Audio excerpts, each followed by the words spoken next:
I'll let you know that I'll hang around for a bit, but Yeah. I probably will leave before long because my family's gonna be home Oh my pretty god, I'm soon. gonna be solo streaming. I'll be Maybe I should skip listening or today's something, seminar. but No, I think David will be Cybershark will be joining me here shortly. So it is what it is. Let me put up stream notifications.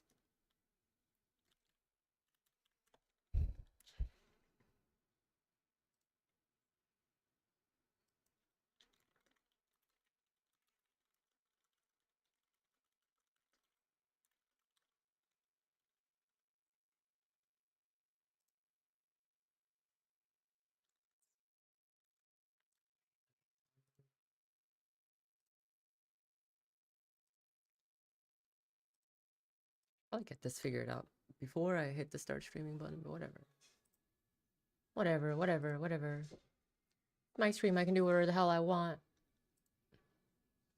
that's so true.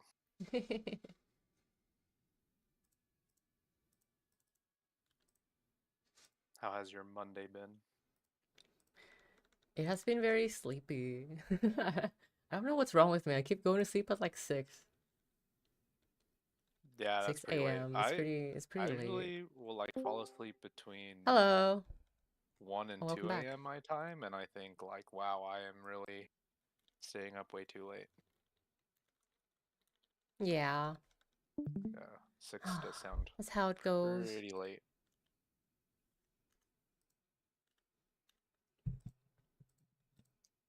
Okay. Well, we did it. I have sent out stream notification.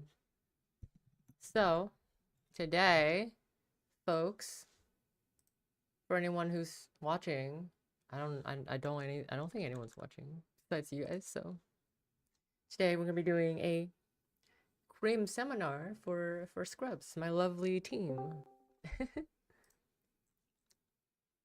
Oh my gosh, it's Mr. Cybershark. Hi. You can be a guest on my stream. Yeah. Well, Right. let me see. Hold on. I'm changing the channel name to live on YouTube Yeah, true. so that people don't just join. They don't want to be caught unsuspectingly live. It's fine. No one watches my channel, so it's all At good, least you know? 8 people watch your channel live, and then a bunch more later. Fake news, fake news. I'm trying to find a water bottle. Yeah, I don't know. I think people like start rolling in like later for my stream, and I don't know why.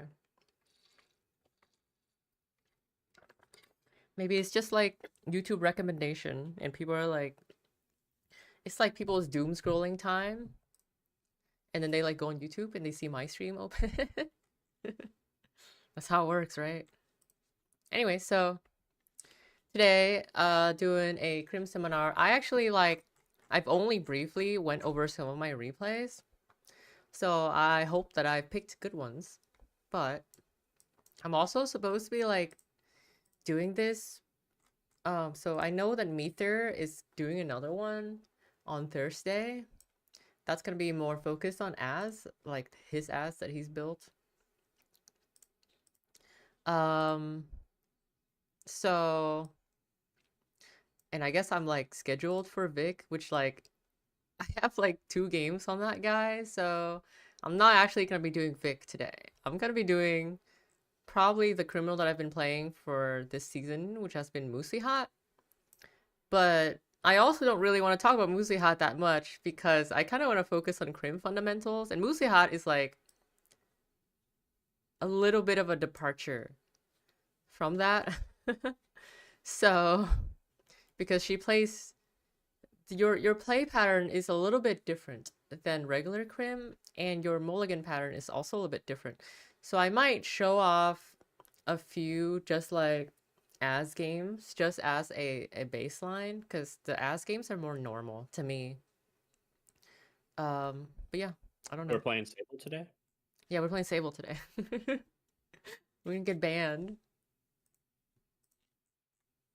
We're gonna play band. I miss my wife. But yeah, let's do something.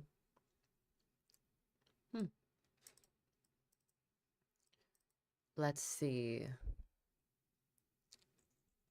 I'm just gonna pick a random game. So I think this game I kind of won pretty early, and this game against Shinsling is, I guess, more interesting.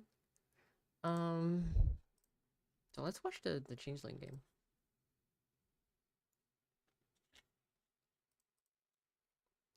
Okay, let's check outputs.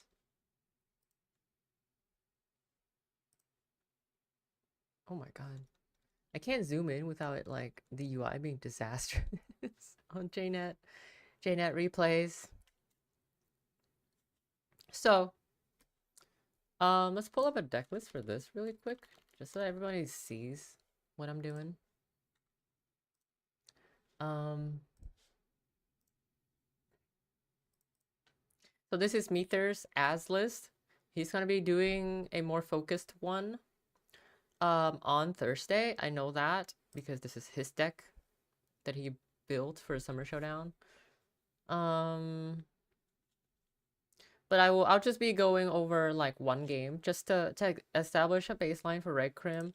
So Red Crim is kind of what I would consider, like, in general, they play 3x Nuka, right? Like that's always been the staple for Red Crim. Also, by the way, if anybody in the voice call like feels like chiming in whenever, you're welcome to, because like otherwise I'm just like, I hate solo streaming, so if anybody want to talk to me that'd be super cool. Anyway, so Red Crim, right? So Nuka is kind of the de facto staple. Hello, Chris Goodis. I feel like I should know who you are, but I don't know if I do. Guest on stream Olive Scrubs. Olive Scrubs. Wait, hold on, let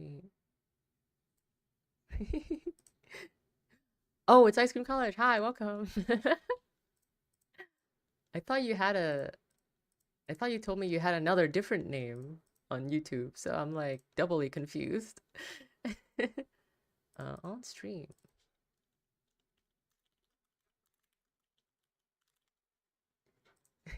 Olive Scrubs, or at least anyone who can make it to this time zone, because most of Scrubs is EMEA apparently. But it's like this is a live recording for anyone who wants to watch it later. So anyways, Ray Crim, historically, deck building wise, we've seen a lot. Nuka has always been the staple Ray Crim import. Usually 3x Nuka is the Ray Crim. And then you want to import a win con, so that's usually twinning.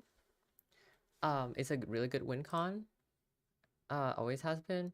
And a kind of a secondary win con, which is either like a second twinning, which is fine, just to get that more consistently out, or have a wake as kind of your secondary win con. Just kind of like another thing to charge up, similar to twinning. But otherwise, you know, just like two of each breakers, usually 2x Chesvas, but in this case, Meether is playing a Viscerium just for some stuff. But other than that, right, the regular economy package, just the regular run event suite, two boomerangs, 2 Hermes, cast, open market, whatever, money, and usually a companion or some kind of drip. So Paladin is a good drip. Sometimes we see Mystic. We'll also see Touchstone sometimes. So this is kind of the de facto Reg Crim, which has been the way that we build Crim decks for a couple years now. However, with VP coming out, a lot of things have changed. So Sable got banned. I miss my wife. So ID wise, we're at a weird spot for criminal IDs. if we want to go like continue playing regular Crim, we would want to play As, because As is kind of the next like the least conditional kind of Crim, and we have a lot of Crim hits. We have a lot of As hits here. We have 3 open markets, 3 class acts, Boomerang, Touchstone, Hermes, Wake.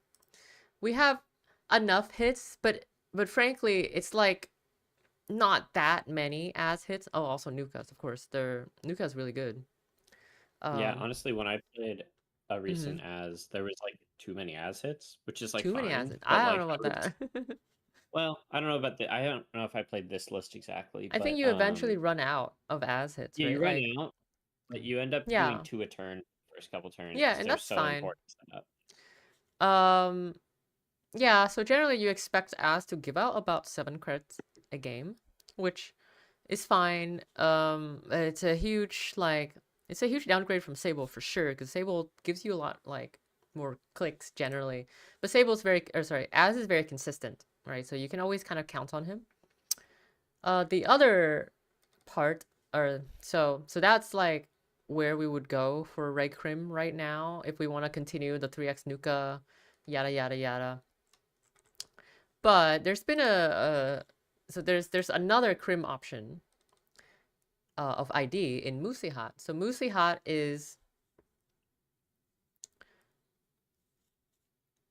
another ID that like, and so it's she's very similar to As in that she kind of gives you a value per turn, but she's a little bit different. She has deck building requirements. You need to put a lot of run events into your deck, right? So this ends up having a bit of a deck building cost, because you then start to play run events that you normally wouldn't be playing in a regular criminal, right? So you see stuff like Carpe Diem, which isn't played in Reg Crim really, unless you're Sable. But if you're not playing Sable, you typically don't play Carpe Diem. So that's like a right. Every time we're playing a run event for Musihat that we wouldn't normally play in a Reg Crim, we are incurring a deck building penalty in order to play Musihat, right? In order to get her trigger rates up. So Copper Deem's one of them. But let's see others, right? Overclock is another one we don't see very often, although Overclock is fine. It's kind of good anyways. Reprise is also another one that we don't usually see, although Reprise kind of has a good place in the meta right now, so it's okay. Concerto, another weird one. Not in love with Concerto. Not every moveset plays Concerto, so it's fine. But yeah, we do tend to play a few more events that we normally wouldn't be playing, so that's a bit of a deck building cost for Musihat. But Musihat has a lot of advantages, right? So Musihat gives you card draw instead of credits, and generally speaking, 1 card draw is better than 1 credit, right? Like that's in general netrunner term, that is the case. It doesn't always hold true, by the way, but just in general, right? You generally want a card rather than a credit per turn. So that's kind of the Musihat upsides to her ID. Other upsides that she has is because she draws cards, she gets to kind of not play Nuka, which, frankly, let's be real, Musihat's ID does not make up for the lack of Nuka. But when you factor in the fact that Nuka costs 2 influence, right? Like it starts to kind of make sense. So what and also the other Musihat advantage is because you're playing a bunch of run events, you get to play Sand Cancel. Which is it's a very Unity card. Normally Red Crim either has to suffer playing Shibboleth, which has a lot of problems. In particular, it has a really bad late game against a lot of decks, like against a lot of ice, like Vampire Nasa, or Atini, or like MIC, like a bunch of four strength ice. Shibboleth is really weak against. Oh, and Scatterfield, right? But Sand Cancel, or sometimes Criminal would import Unity, but that costs 2 influence. And Sand Cancel is a very similar card to Unity. It is for all intents and purposes the same card, right? Like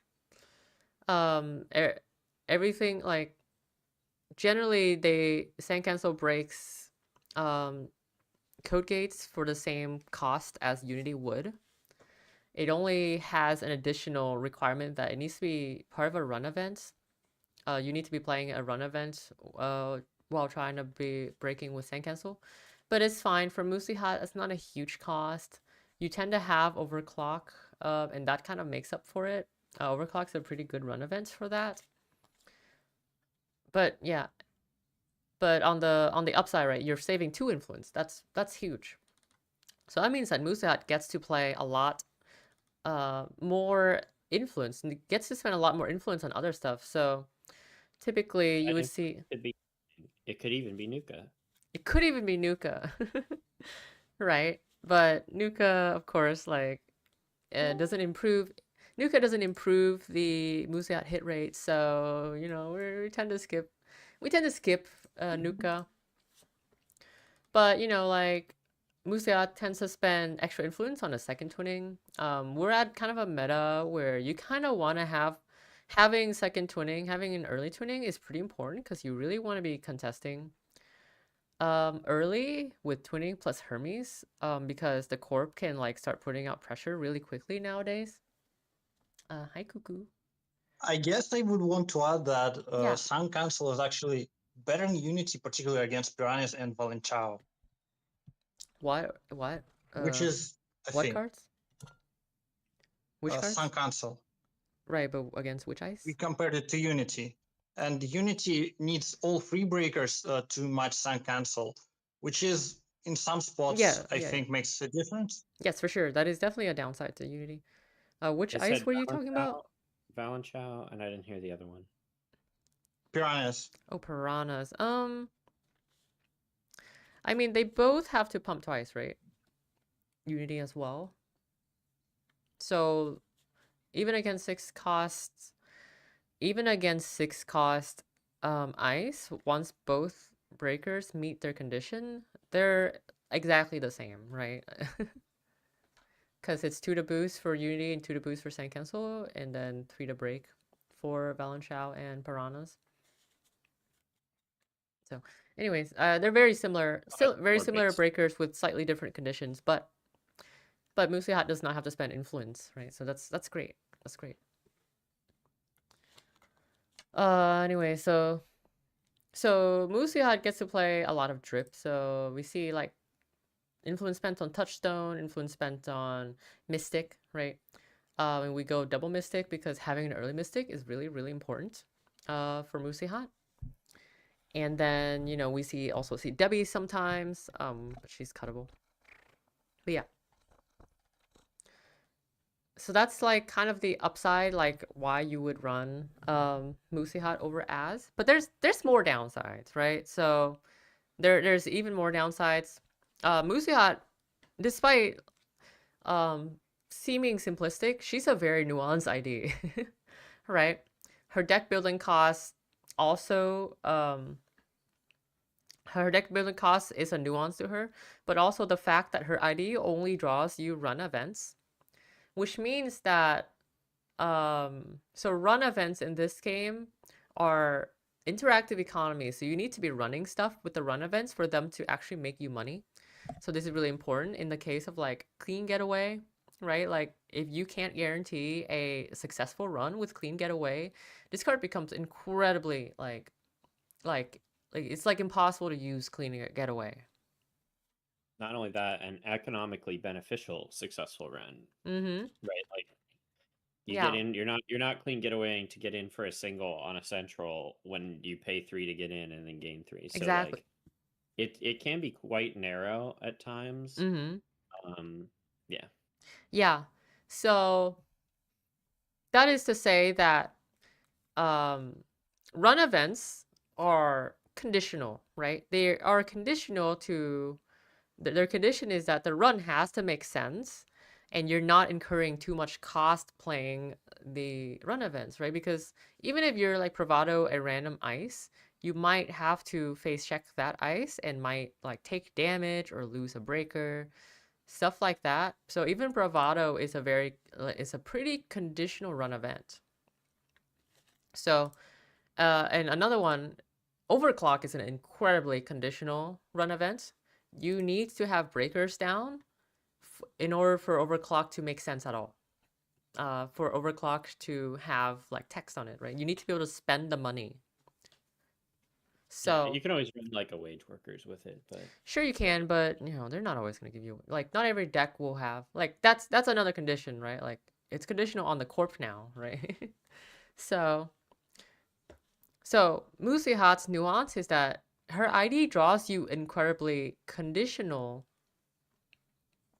cards, right? Because she'll draws you overclock, transfer of wealth, bravado, carpe diem. Carpe diem is actually the least conditional of them all, so which is why carpe diem is actually kind of good in Musihat. But like clean getaway, if you don't have breakers down, your run events will break. So Musihat faces a lot of draw order issues. You typically want to draw your breakers early enough and put them down early enough so that your run events turn on. But you need your run events to make you enough money to put down your icebreakers. So it's a bit of a there's layers of draw orders, right? So you have to draw the money, and then you have to draw the breakers, and then you have to draw more money, right? Like she's a bit of a toughie. But there's other cards that helps her with this, like Mystic is a good drip card that really helps her, plays her run events, and makes some money off of that. But yeah, and also her ID herself compared to Musihat can whiff, right? And when she whiffs matters a lot. If Musihat whiffs, so in Netrunner, there's a concept that's like tempo, right? So early resources are better than later, or sorry. Getting resources early is better than getting resources later, right? So that's the concept of tempo. The resources you get now can be used to generate more resources. And this is especially the case with Musihat because you need your resources early so that you can install your breakers so that you can then are able to use, or in order to gain, use your run events to gain more resources. So resources begets resources. Money, you gotta spend a little money to make money, right? Spoken like a true capitalist. You can start using those run events not just to like scrape by like face checking a tattoo bola with a bravado, and rather turn it into pressure as well as economy. Yeah, that's when Crim is like flowing, is when you're making money by applying pressure. Yeah, exactly, right? Like there's a difference between bravadoing into a tattoo bola and bouncing to make 3 credits, right? That's an easy mark, versus bravadoing, breaking the tattoo bola, charging the Kurupira, getting an extra credit on bravado, and then like sweeping HQ for 3 cards, Hermes bouncing a card, right? Like you're making far more value out of that run. So I also want to talk about the Muslihat click of shame. Wait, let me finish. Sorry. Oh, I'm sorry. Let me finish the point. So my point is that early resources are better than later resources, and Musihat can easily whiff in the early game, right? So playing against Alco, where your first 3 turns are incredibly important. If you whiff Musihat the first 3 turns, if you just have like 3 less cards in your hand, suddenly the game is significantly different, right? Compared to Az, right? Az pretty much is always able to give you a credit a turn for like the first 5 to 7 turns. So Az is incredibly consistent compared to Musihat, who is notably like has extreme variance in her hit rate. Anyways, what were you saying? Yeah, and with something like an ID like Az, like if you don't have a hand that you can take advantage of Az's ability with, you could just start drawing to fix that. And like you probably want to do that at least some amount anyways. The other thing that Muslihat can do to you that is a problem is force you to draw when it's inconvenient, because you really don't want to, like, let's say there's a chest file on top. You don't want to whiff with the Chesfa and then whiff with the same Chesfa again next turn. So that means sometimes turns where you're click constrained or like your hand's full of stuff that's not going to make you money.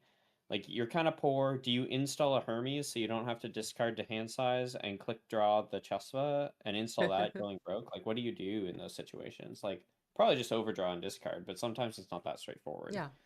And sometimes you're click compressed, like you're click taxed where like you're getting oppoed. You have to click for credits and clear, and that's the turn when Moosely Hot shows you like your console on top, and you're like, ooh.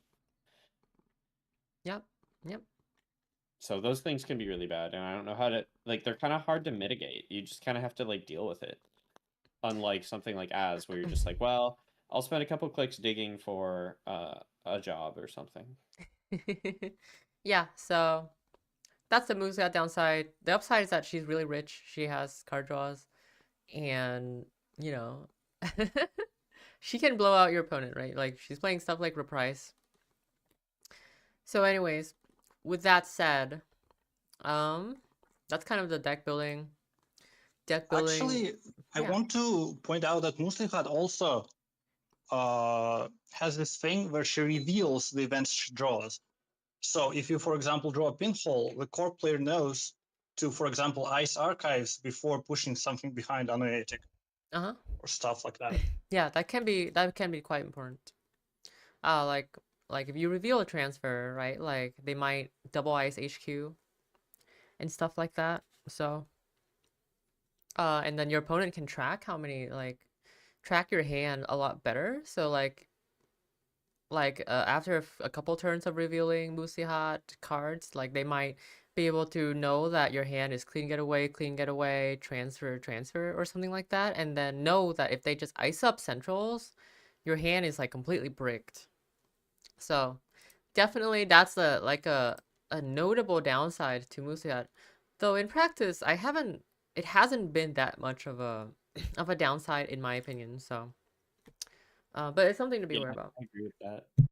I think that the downside is like generally they should be playing around those same threats anyways, and the way that they play around them is not that different if they know they're there. Yeah. Occasionally they can get a little extra edge, which can definitely hurt. Yeah. Right. But like if you're not already playing against transfer against criminal, you're gonna have a rough time. But also there's the like revealing breakers. It matters a lot, right? Like if you have a tattoo on HQ and they reveal the Kurupira, now you know to put an extra ice onto HQ just to ward off transfers, right?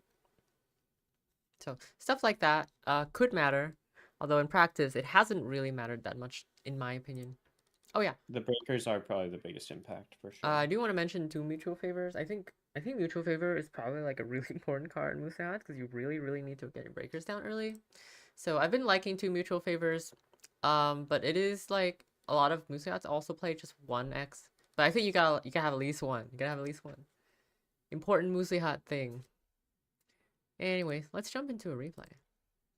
So this is so this is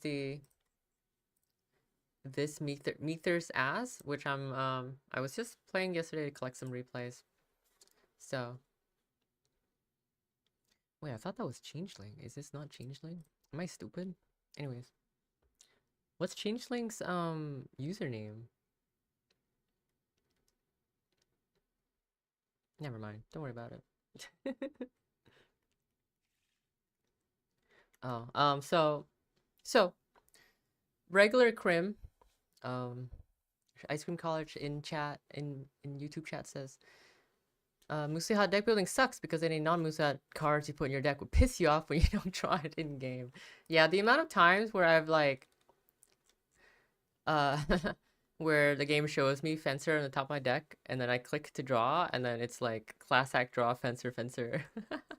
It does piss you off a little bit. It's whatever though. You deal with it.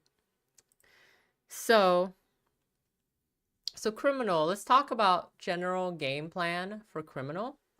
In the early game, you want to find money and put down breakers. That's your main goal, right? You want to find... So mulligan, you really want to mulligan for Nuka. If you're playing like a Nuka deck, if you have 3x Nuka in your deck, she's the best card in your deck by far. So try and mulligan for Nuka. There's some hands that you might keep, like Sure Gamble plus Class Act is a decent keep in lieu of Nuka. But and also other things, like if you have a hand with a companion in it, I might like consider keeping that hand because early companions are also really powerful. Especially with Musat. I will talk about Musat mulligans later. Musat's mulligan is actually different than a regular Crim like this, but for a regular Crim, mulligan as much as you can for Nuka. Nuka is a very important card.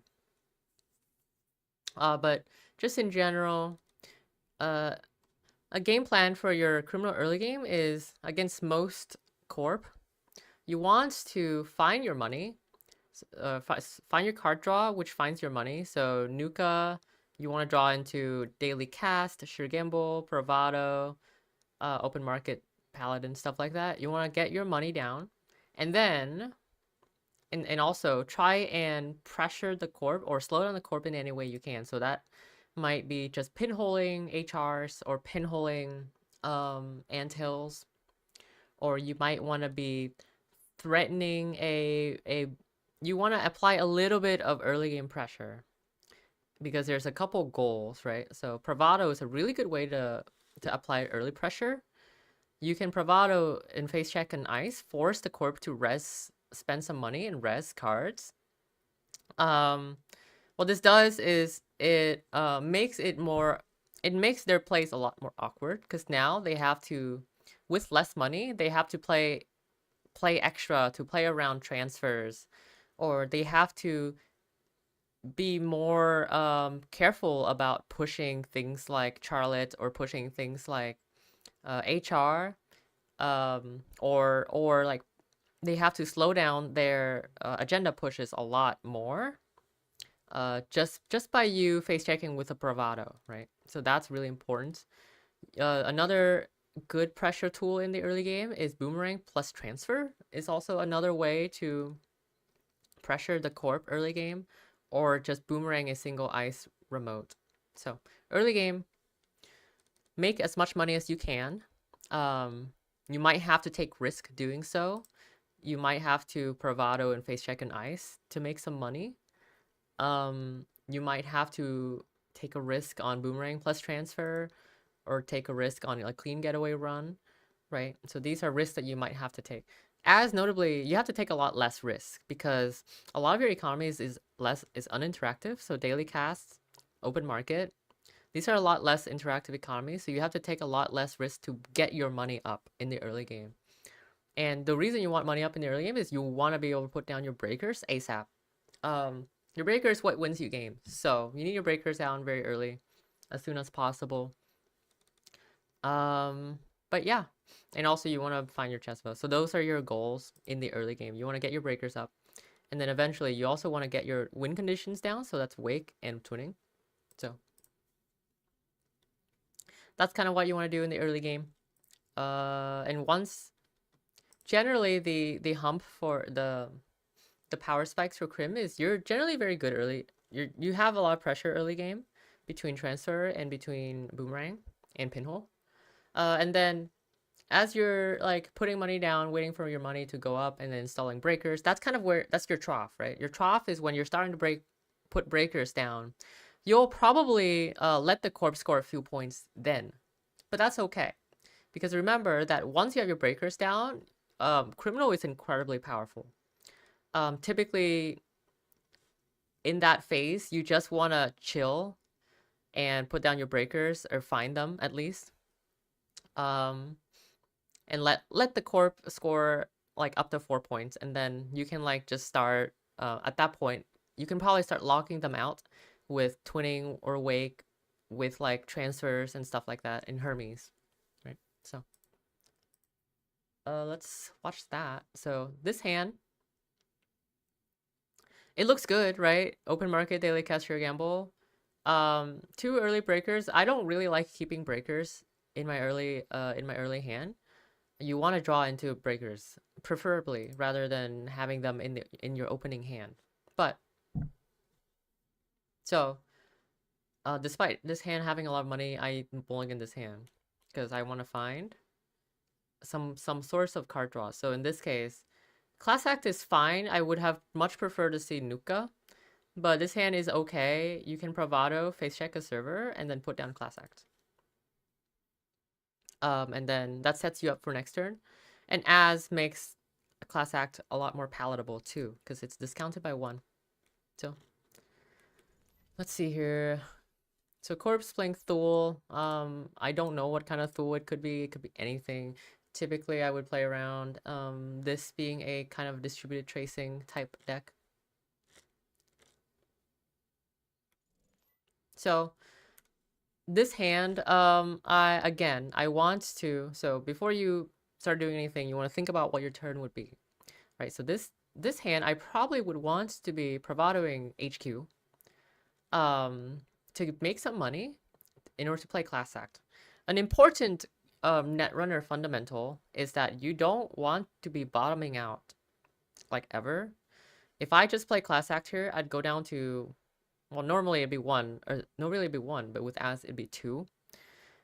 For criminal, the magic number is 3 credits. Because 3 credits will let you play Clean Getaway, 3 credits will let you play Daily Cast, 3 credits will let you credit your gamble. So you really don't want to go below 3 credits. Oh, and also 3 credits lets you play Bravado, right? So 3 credits is the magic number for criminal. I would, if you ever have to dip below 3, consider resequencing so that you don't, right? So in this case, I wouldn't play Class Act unless I have more money, right? So that is why I bravado into HQ here to make some money first. So let's see what happens. And also typically HB. So a note on face checking, right? You face check every faction a little bit differently. So HB, you can pretty safely face check with clicks. If you have if you face check click 1, you're typically safe against everything except for maybe MIC. But if this is MIC, you go down to 1 click, you make up to, you go up to, what's it? You get up to 8, and then you play Class Act and end at 5. And 5 is a 3 is a good magic number for Crim, but 5 is also a great magic number for Crim because you can play Sure Gamble if you draw it, right? So, hold on, I think we have some chats. I would say that the not bottoming out thing is especially important if you're playing Class Act, because like, yep, it's going to give you a bunch of cards that probably cost money to play, even if they make you money. And I think that's one of the bigger Crim mistakes I see frequently is playing Class Act and going to 2 credits or something like that. Yep. And then you have to like click up to credits, and most of the time you're going to need 3 or 4 clicks to empty that hand unless you get really lucky with a Carpe, which isn't even in this deck. Exactly. Yeah, exactly. Class Act draws you to like 3 over hand size, and somehow you have to play 3 cards, and you can't do that with like less than 3 credits, right? So you want to have as many as you want to not bottom out with Class Act. It's very important. So yeah, again, face checking, really HB, the only thing that really scares me is MIC, but MIC is fine. It bottoms her out by 6 credits, and it still lets me play Class Act, so like it lets me execute my game plan for the turn, so it's fine. I can also play Daily Cast if I wanted to instead of Class Act. But everything else, like, you can kind of click through, so like, or face check. Like Braun, you can click the top sub and bounce. Hagen, it doesn't do anything. Like what else, right? Drafter actually sucks here because she will get to get back a Grease, which would be very good for her. I think Drafter is actually the only card that scares me here, but it's like worth the risk. Corp generally doesn't put Drafter on HQ because it doesn't end the run. They want to play around transfer pretty aggressively usually. So usually Drafter is not on HQ. So bravadoing onto HQ is generally okay. It's still a risk though. This is not foolproof. But as Crim, you do have to take some risk in order to go forward with your game plan. Right. So let's see here. So in this case, we'd actually still have, I don't know if you said this, but 2 clicks remaining because we have a caveat click. We have a caveat click. Amazing. Wow, what a cool card. Yeah, I was like looking at my click tracker and I was like, why do I have 4 clicks? Yeah, no, it's because the court played caveat. So Jaguarundi, it is a pretty bad face check, but core damage is whatever, right? Like it doesn't really matter. The worst part about Jaguarundi is actually the tag. But it's okay because I'm still gaining a credit from Bravado because this is not ending my run, right? So it's all right. It might hurt depending on what we lose. If we lose Class Act here, I would hate that. I would prefer losing Daily Cast also sucks because I would love to have played it this turn. I would rather have lost Shibboleth or Transfer here, but can't control that. It's okay. So now the next question is, do I access? So looking at Thule here and thinking about what kind of Thule they might be playing. So when you're playing a game of Netrunner, try to think about what your opponent is doing at all times, right? So that was important when I was considering whether I should be face checking this HQ ice, right? I thought about all the different ice that my opponent could be playing and what HB might represent in terms of ice, right? And in this case, worst would be Drafter or MIC. Everything else is okay, even Jaguarundi. Jaguarundi is not a common ice anyways. What if it was a tier? I think I'd be pretty happy with a tier. I just click. I guess, yeah, you don't. Yeah, because I could just click. Yeah, I don't care about the trash. I can click the core and end the run. Giving the core 2 clicks this early is like whatever. They can't really do that much with it, like, you know. So that would be okay if it's a tier. I mean, they would go down to what, 2? That would suck for them. But yeah, so think about what the corp's doing and think about whether I am going to access here. So I've seen a Jaguarundi and I've seen a Cavied Mtor. The one Thule that kind of concerns me in this spot would be a distributed tracing Thule. But one, we see that this is not a tier, right? So we know that we can't lose to distributed tracing unleashed here, even if we touch an agenda. And 2, this is a Jaguarundi, so they're probably playing some kind of core damage Thule. Okay, so we're not here for a Thule matchup, but it's important to, as a criminal fundamental, as a Netrunner fundamental, you want to be thinking about what corp is representing. So I mean, technically, RLC install tier and distributed and unleash does it, but that's a very specific hand. It's three card combo. Yeah, not likely. Not likely. Also, it's actually a 4 card combo because they also need to have an agenda, right? Oh yeah, right. Yeah, so that is extremely unlikely. But anyways, what was I gonna say? Double. That's not even possible. No, it is. RLC gives you a click back. Oh, RLC. It would be a 5 card combo because you'd need agenda, RLC, distributed tracing, oh my God, and tier, and unleash. Yeah, that's not incredibly unlikely. They have to have the perfect hand. The agenda plus 3 pieces and top of the 4th piece or 5th piece. Yep. What was I gonna say? I forgot. So, anyways. Thule, I have two credits here. If I touch an agenda, I just click and lose 2 credits. It's okay. So I decided to access here, and I stole Isabel testing, which leads me to believe that this is a big deal deck. So I will be playing around that accordingly for the rest of this game. So, but also because it's probably a big deal deck, I can play a lot slower, especially because I have a point lead. So that's gonna be my general game plan going forward. Knowing that 1, it is a core PD deck with big deal.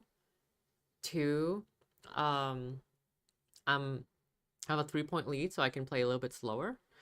Meaning that for the rest of the game, I will probably take a slower approach to anything I do. So, let's see. So, like I said, clear tag, class act. I did bottom out to 2 here. I know I did exactly what I said I wouldn't do, but hey, you know.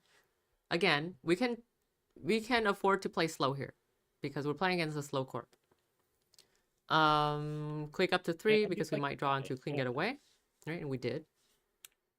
Let's look at this class act decision here. So clean getaway, Baker, open pinhole, clean getaway. I really value clean getaway and open market here because again, in the early game, we want to get as much credits as we can in order to install our stuff. Pinhole here might be important in case they start pushing out things like human resources. I don't know what kind of core PD this PD is playing, but I guess if I was thinking about a remote list kind of PD, I might consider pitching pinhole here, but I wasn't really thinking that. But either way, Baker, probably the least important card here. We don't have a touchstone out, so we can just bottom it. It's not going to be useful for a very long time, so out it goes. When you say PD, are you just talking about the deck style? Because this is like a core PD deck out of Thule? Because this is Thule. Yeah, core Thule. Yeah. Okay. I have a muscle memory. I am ingrained to say core PD, you know. So core, what did they do? They corpo, greasing, install. So it's kind of cool. But you know, I have 3 credits. I can play my cards. So this turn is probably. So again, plan out your turn. My turn is probably going to be clean getaway, open market. Definitely want to play open market here. Clean getaway against this kind of deck probably won't get that much value. So I would play it while you can. Before like they close up their centrals, right? But in other matchups like Alco, for example, or like Epiphany, especially Epiphany, I might save a clean getaway because it tends to get a lot more value running one of the remote than running archives, which is like an empty run, right? But yeah, thinking about what we're gonna do, so clean getaway, open market, clean getaway, so that's 3 cards. If we draw here, we would end at 4, so that's why we think about our turn and then draw first, right? Decisions here, I already have a transfer in hand. I'm not likely to get through this Jaguarundi anytime soon. And no free lunch here might bail me out in some cases. No free lunch also has some tech value versus Thule in case they are playing some kind of distributed tracing version. Like I don't know yet, right? So I decided to keep no free lunch here and just put down my cards. They've showed us Jaguarundi and greasing, so even regardless of DT, they're definitely interested in us being tagged. Yeah. That's definitely true. So coordinated remote server, which good thing that we kept our pinhole. Also, don't you want to draw every turn with class act to get some filtering ability? Yes, you do. Because if you had something like 4 clicks to spend on 1 more click to spend on another open market, for example, I think we still probably draw here to to get class act value. Absolutely. Yeah. Well, so you just have to kind of evaluate the value of a class act filter versus an extra turn on open market. If that was our choice, is to, you know, draw instead of playing open market. I would generally say that getting 1 credit down earlier is more important than 1 class act filter, but it's pretty close. You can do either way. Huh? It's not just that. It's not just 1 credit down earlier. We would be missing our as trigger. Yeah, and we'd be missing our as trigger. That is really important. Wait, did you miss the egg trigger because you put no, NFL doesn't consume it. Yeah, NFL is not a connection. Or it's not a job. So anyways, think about our turn, right? What are we doing this turn? We're probably gonna pinhole the server in case it's an HR. I don't know what kind of tool this is, so we're probably gonna pinhole it. I would have guessed that this could be an agenda, but it doesn't matter. we want to look at it in case it's an HR. What if it's a Mr. Hendrick? And we trash it? Do you play around It's that? fine. No. Oh, right. But do you like pinhole like? Oh, like I mean, you could. 3? You could if you want. Sure. I haven't thought about that. I don't play around Tool very often. I keep getting Mr. Hendrick, so I have to stress out about it. He's traumatized. Anyways. Very. So pinhole open market. We take open market here because we want something for as here. Plus we already have a pinhole. I don't think we care that much about the second one that much. Especially against this kind of deck. And again, we draw again because we can play, right? So play pin first before playing the open market. So we see Troopstad, so we have a choice whether to trash a Troopstad. I chose not to here because it's 4 credits. I would be fine by it would be fine for me to spend 4 credits here, but it's still 4 credits. And frankly, I would rather the Corp spend 4 credits to res this before I trash it, right? So it's a heavy investment for Corp to res that Troopstad. So I'll let the Corp do that. If they ever pay that 4, we're going to 2 core, which is right where you don't want to be. Yeah, but that's okay. It's fine. Corbin still advance. I assumed that this was going to be a Seville testing, but I was not in a position to contest this. My assumption was this is probably an ice that ends the run, so didn't really think too hard about it. Once again, we're at a phase where we're still kind of in the early game, but we have a point lead, right? And we've kind of we've done enough pressure. We have forced this ice to be res, and we pinholed this remote, and we did our best to slow the Corp down. Now we could face check server 1 if we liked to, in order to try and slow them down even more. And in this case, you know, it was a Jaguarundi, so we actually would have been able to steal this. But we didn't know that. This could have been Tatubola. This could have been Hagen. It could have been Braun, right? Which, to me, is not really worth face checking it too much. But actually, now that I think about it, if this is a Braun and I face check it, they go down to 8, and then it's 7 to score this if they want to res the Troopstad. So actually, that would be fine.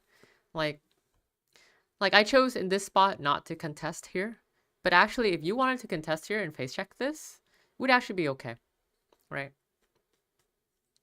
It would have made sense either way. But because I'm 3 points ahead, I know that I will win the late game. I decided not to contest here. So you'll see me take it slow here, draw, and I'm going to try and put down breakers probably, right? So put down Kurupira. I'm a bit conscious of taking a core damage here, so I want to put down anything that's important to me. So in this case, it's Kurupira. It could also be Shibboleth here, but I wanted money, so I put down open market. They score. I lost my transfer. Who fucking cares? So now, notably, I'm at core 2, so now they can start chaining out ontologicals. So, I mean, if they had 2 ontologicals here, I could lose, in theory. But it's not that likely. I think something that you'll find when you're playing against enough onto decks is that they never have the ontos in hand, right? Like they just don't have it usually. Right? So I can again take it slow here. If they show me an onto, then I would be worried, but until then, I can continue drawing and continue setting up. So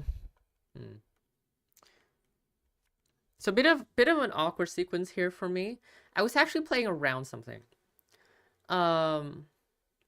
If I Nuka here, I'd be on 1 click left with 6 cards in hand, and I can't and then I can't play them, right? I'd have to discard 2 cards basically. So Nuka is probably just gonna get hard installed this turn and not clicked. So We're gonna plan our turn around that likely. So we're gonna get some money, play Nuka probably. So I could have played Nuka, put down Shibboleth, and then next turn click Nuka. But I was worried about what was I worried about? I think I was worried about a score that would kill me. Was there a score that could have killed me with 1 card left? No. Oh, okay. I remember now. For some reason, I thought that they have a salvo testing in their score area, and I was playing around 2 core damage, but I didn't need to. They only have the ability to do 1 core damage to me, so I should have not clicked to draw here and just go down to 1 card, and then next turn click with Nuka. That would be more efficient. Generally, when you have Nuka on board, you don't really want to be clicking to draw very often, because clicking with Nuka is just better value. So you should do that instead of clicking to draw. That being said, I don't think it's the end of the world if you need to do it to make the discards work out. Like, yeah, in Criminal, you're probably going to click to draw at some point during the game. As long as you don't end the game with the Nuka counter, you squeezed all the value out of the Nuka that you were going to get. Mm-hmm. Earlier cards are better than later cards. You could make that argument for sure. So just going through the turn. So Corp's not doing anything. I'm actually thinking at this point that they're angling for a big deal score. Given that I just played GovSub, they're on 17 now. So the magic number for a big deal is 18. So now they can big deal out salvo, right? So I have to be a little bit cautious around that. Oh yeah. So this turn I just want to put Wake down. And now that I have all of my breakers, I'm actually very powerful here. I've kind of reached endgame board state at this point. Now all I need to do is start pressuring the corp. I could play here. So here's a weird decision that I made. All three of these cards would be a great play here, but I was worried about salvo big deal, which would kill me. So that's what I was playing around, in case you're wondering why I ran here. But I ran here knowing that it's a safe run.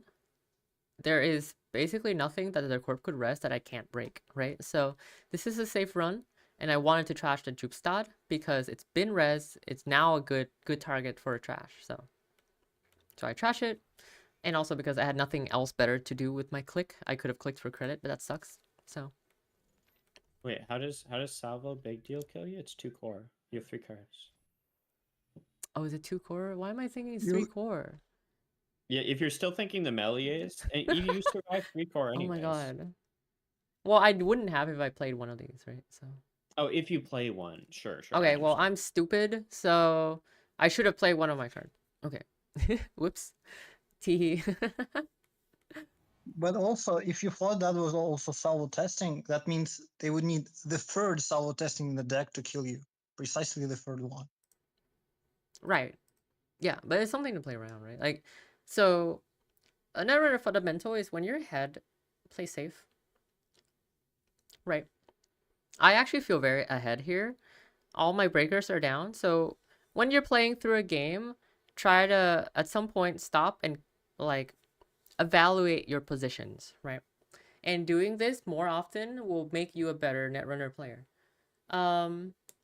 You want to be good at evaluating board positions. So in this board state, am I favored, right? And in my opinion, yes, I'm extremely favored in this board state. I have Wake down. This Jaguarundi is going to cost me like 2 credits a turn, and I have Chesva if I want to be running HQ for Wake counters. So, and if I draw into any transfers, I can start pressuring them with transfer. And I can contest practically everything. So I'm quite favored here. The only thing I really need right now is to find the twinning. That's the last piece of the puzzle I need here. But I'm favored. When you're favored, take safer place. And when you don't feel favored, take riskier plays. And that's kind of card game fundamentals, right? Does anybody want me to explain why you should do that, or can I pretend that everyone understand what I'm talking about? I mean, just as a brief, right? Like if you're losing, you tend to need some kind of Hail Mary in order to win, which is why you take much more risky lines. When you're ahead, you can typically play safe and coast to the finish line, right? Like that's the corp. It's on the corp to take riskier lines when the runner is ahead.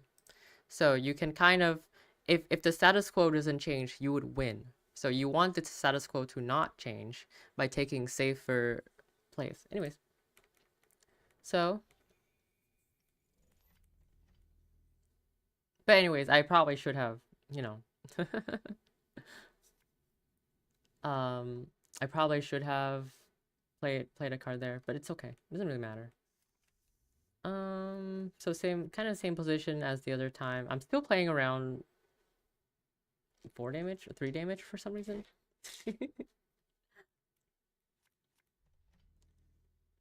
But yeah, like we want to just continue drawing. We want to just mostly want to find the twinning here, and then also try and find a more permanent breaker solution for this Jaguarundi. But otherwise, just setting things up, waiting for something to happen. And mind you, I'm not doing nothing, right? I'm actually pressuring the corp a lot here. Because I have a bravado in hand. At any point in time, if the corp starts pushing, if they install advance, I simply bravado server 1. Right? So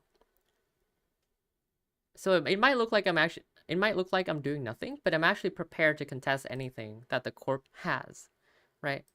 And that's something that you want to consider is like, are you prepared to contest anything that the corp puts out, right? And in this case, I definitely am. The corp puts out anything, bravado remote. Easy peasy. But otherwise, just setting up, do nothing. It's on the corp to do something, right? You as the runner, you're the control player. You don't really need to do anything. So here we go. We find the twinning. We also found a transfer, which is great for us. Once we have twinning down, we just want to start charging twinning here. So immediately transfer. Also, I've been spending an extra counter on Jaguarundi on accident. But you only need to spend 1 counter here to break the top subroutine, because the second subroutine doesn't do anything if you don't have a tag. So. Transfer here. Now, of course, consider for a moment, when you're making an access on Thule, you want to consider how many accesses whether you want to be making access at all. If you didn't, then you probably shouldn't run. But if you do, then how many accesses with twinning? In this case, if I see 2 agendas, I probably would just win. So finding two agendas is great. Finding 1, am I okay with 1 agenda? So I can either take a core or I can spend a click and then clear the tag with no free lunch. Because I have no free lunch, it's a pretty easy decision to C2 here. I saw an Americas, who fucking cares? That card is whatever. But yeah, transfer lands. Actually, I have a question here. You want to be sweeping HQ when like there could be 5/3s in there, but there's definitely not ontos in there. I would almost want to be saving my twinning to try to lock R&D. I mean, it is double ice, so maybe that's not in the cards, but that's a good point. Yeah, you're probably right. It's probably better to save. You have wait for that. Yeah, my bad. Yeah, but it might have been smart to save a twinning counter to lock R&D. Because I think your lose condition is probably just them finding the ontos, right? If they don't find if you beat them to the ontos, you just win. Yeah. Anyways, I did something that I don't normally do here, which is overinstalling the class acts. I get the sense that I have a pile of money, and the corpse breaker or the corpse ice is not really that scary for me. So, putting on the class acts just to get a little bit more tempo forward, because I figured that I still need to close out this game sooner than later. I need to start locking R&D here. Because I could still lose. The Corp doesn't really have to.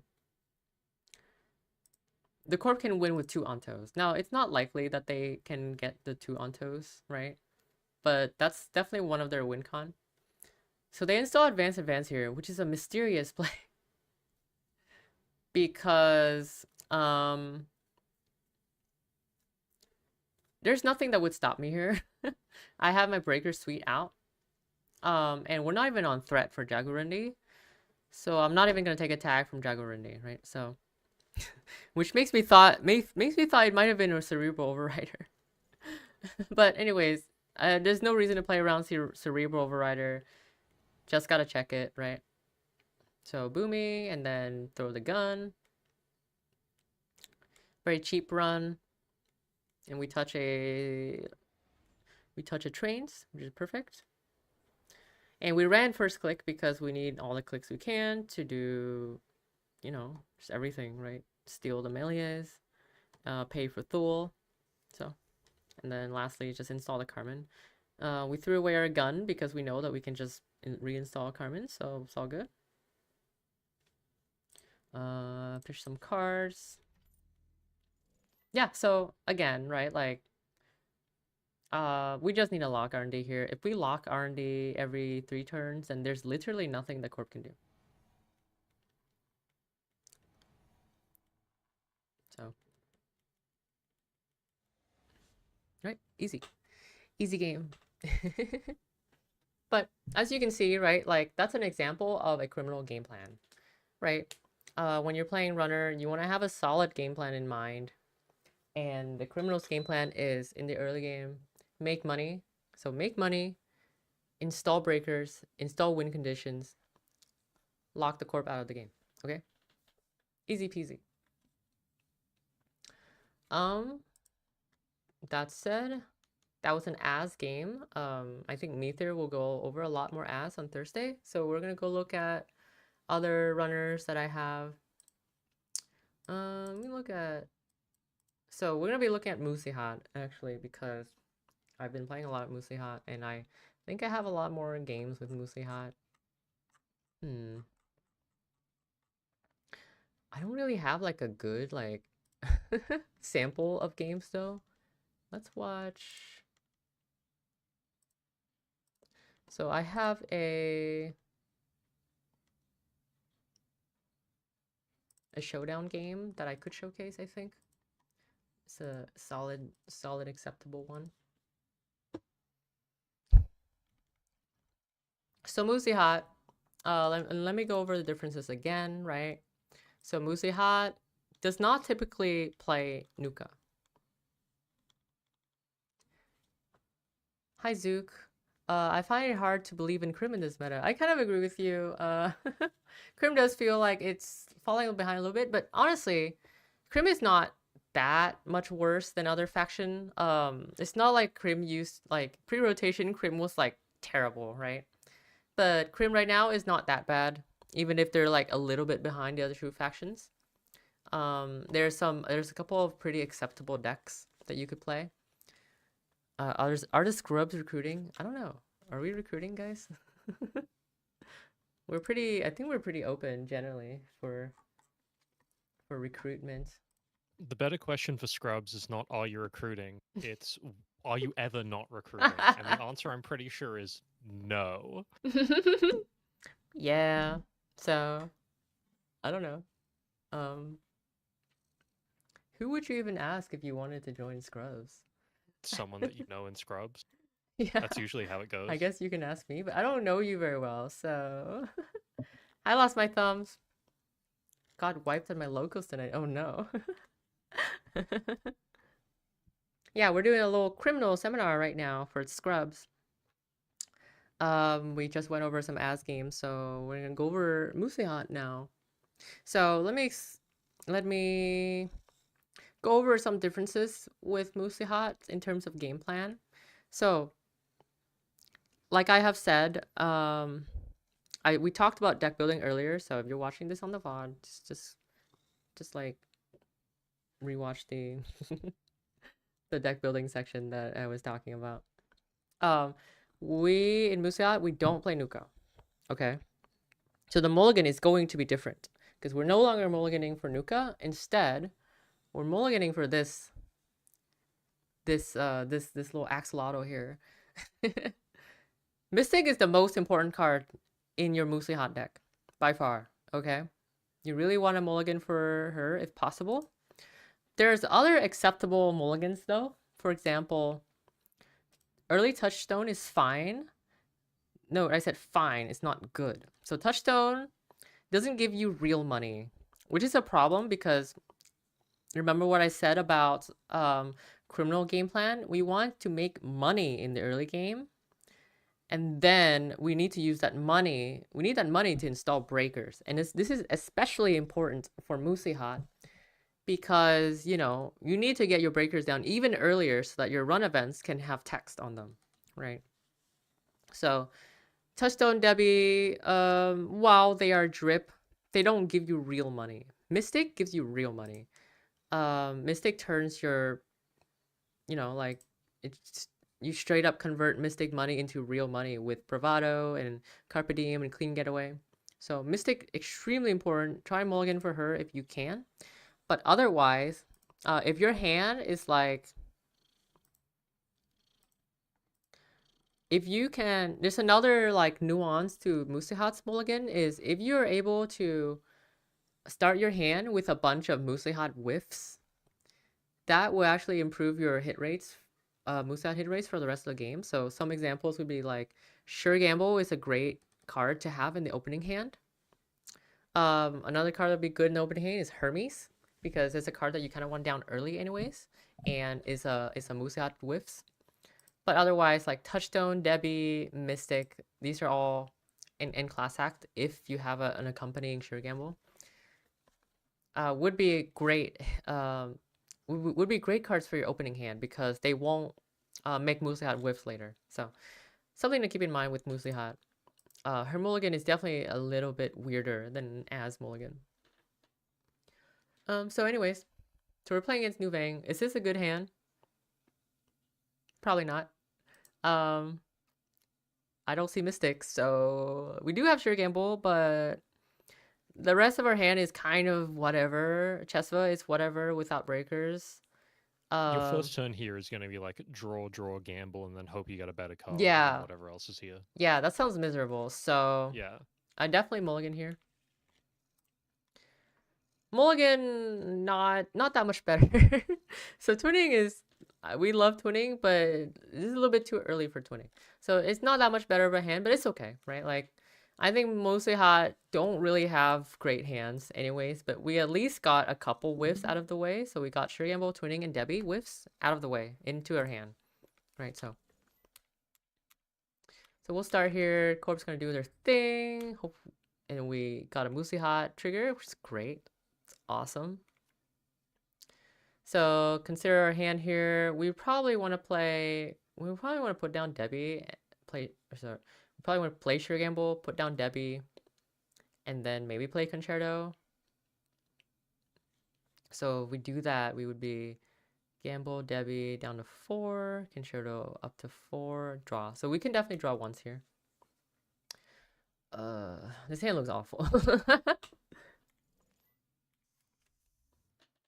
But anyways, Sure Gamble, Debbie. I should have Concerto here, but I actually clicked to draw. I was very tired at this tournament. It's a great excuse. I'm always tired. But I should have just played Concerto. There's almost no reason not to. I could have made a run on Archives or R&D. Probably R&D. Archives, like, did those get there via Nuvum triggers? I think Archives is actually solid against Nuvum early. Yeah, it's fine. It's like an access, right? It's like seeing a singles because Nuvang only triggered once. So we're seeing a singles on Archives. Right? A little bit. Why is there a second card in there? What's the second card? Trash? Discard Predictive? no, Trash. Oh, Nuvang trashed 2 cards off R&D. Interesting. Yeah. But still, like, the second card definitely is not an agenda, so either way, right? It's a single either way, so R&D, I think, is fine because you're gonna get the single on archives later, anyways. But I should have played Concerto. There's no reason to click the draw there because I discarded the Concerto anyways. Corp does stuff. So, Museat shows Mystic, which Museat whiffs, but it's fine. At least it's Mystic, right? So now we can play her. Oh my goodness, had a weird Mystic. thought that I've never thought before. Imagine there's an archives, or there's an agenda in archives that Nuving put there. Or rather a single, but pretend it's an agenda for now. And there's an agenda on top of R&D. So either way, you're stealing an agenda. I wonder if in that case, it's better to take the agenda / single out of archives, because then the corp has to draw an agenda, versus if you run R&D, you clear that agenda out of the way for them, and then they draw something they actually want. Yeah, but then later the spin doctor, like, they have to spin back. They might not draw the spin doctor for archives. And then if they do, they still have to spend a spin doctor recursion on the archives. Yeah, so it's I think you'd rather take ones. Yeah, it's a fair thought, but I think you'd rather take a single take the agenda off of RD. Anyways, not really like a scenario that you can really play around. So extremely minute tangent. But yeah, let's think about our turn here. So we saw Mystic on hand. We're gonna click to draw it. And then now it's you probably want to pinhole server 1. We have 2 pinhole. We kind of want to use it aggressively if possible. But we want to be pinning Anthill, right? Again, like criminal early game, you want to try and slow down the corp as much as possible. And pinhole is a great way to do this by trashing anthills, right? So you want to be able to, you want to spend it aggressively. Okay, well, I guess I'm stupid and I didn't do that. Listen, wait, I can't always, I don't know what I'm thinking at all times, okay? I don't remember why I did this. Why did I do this? I think part of my thought was if they res an anthill here, I can always fetch it next turn. And then at least then I would be able to use my Mystic for that and then charge a twinning. But this does kind of bottom me out a little bit, and it kind of puts me in danger of like a bad sequence of draws, so a little bit scary to put down a twinning here. It is kind of like anti-bottom out, because if you top deck a Sure Gamble, you still play that without having to click for credits. Yeah. Anyways, they scored the above the law, and I get my twinning trash, which is tragic, right? Because I just put it down. If I had like pinholed the above the law here and see that it's above the law, I would not have put down the twinning, and then the Mystic would get trashed, and then I would just play another Mystic. That would have been better, right? But hindsight, whatever, it's okay.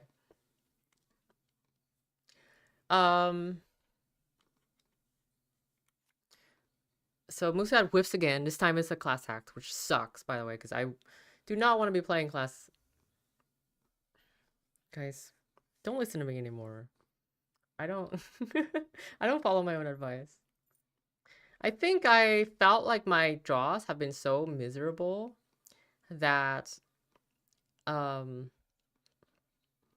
of want to just get through it by like just clicking up for credits, because now we can like and because we have Mystic, it kind of lets us bottom out a little bit more aggressively, right? Because now we technically have 4 credits in the bank here.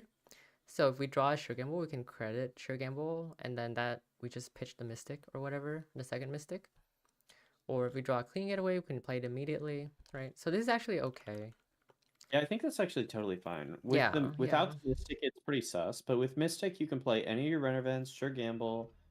You have 1 trash card in your hand. Okay. Yeah, I think it's fine. Yeah, Showdown me is a genius. Okay, so don't worry about it.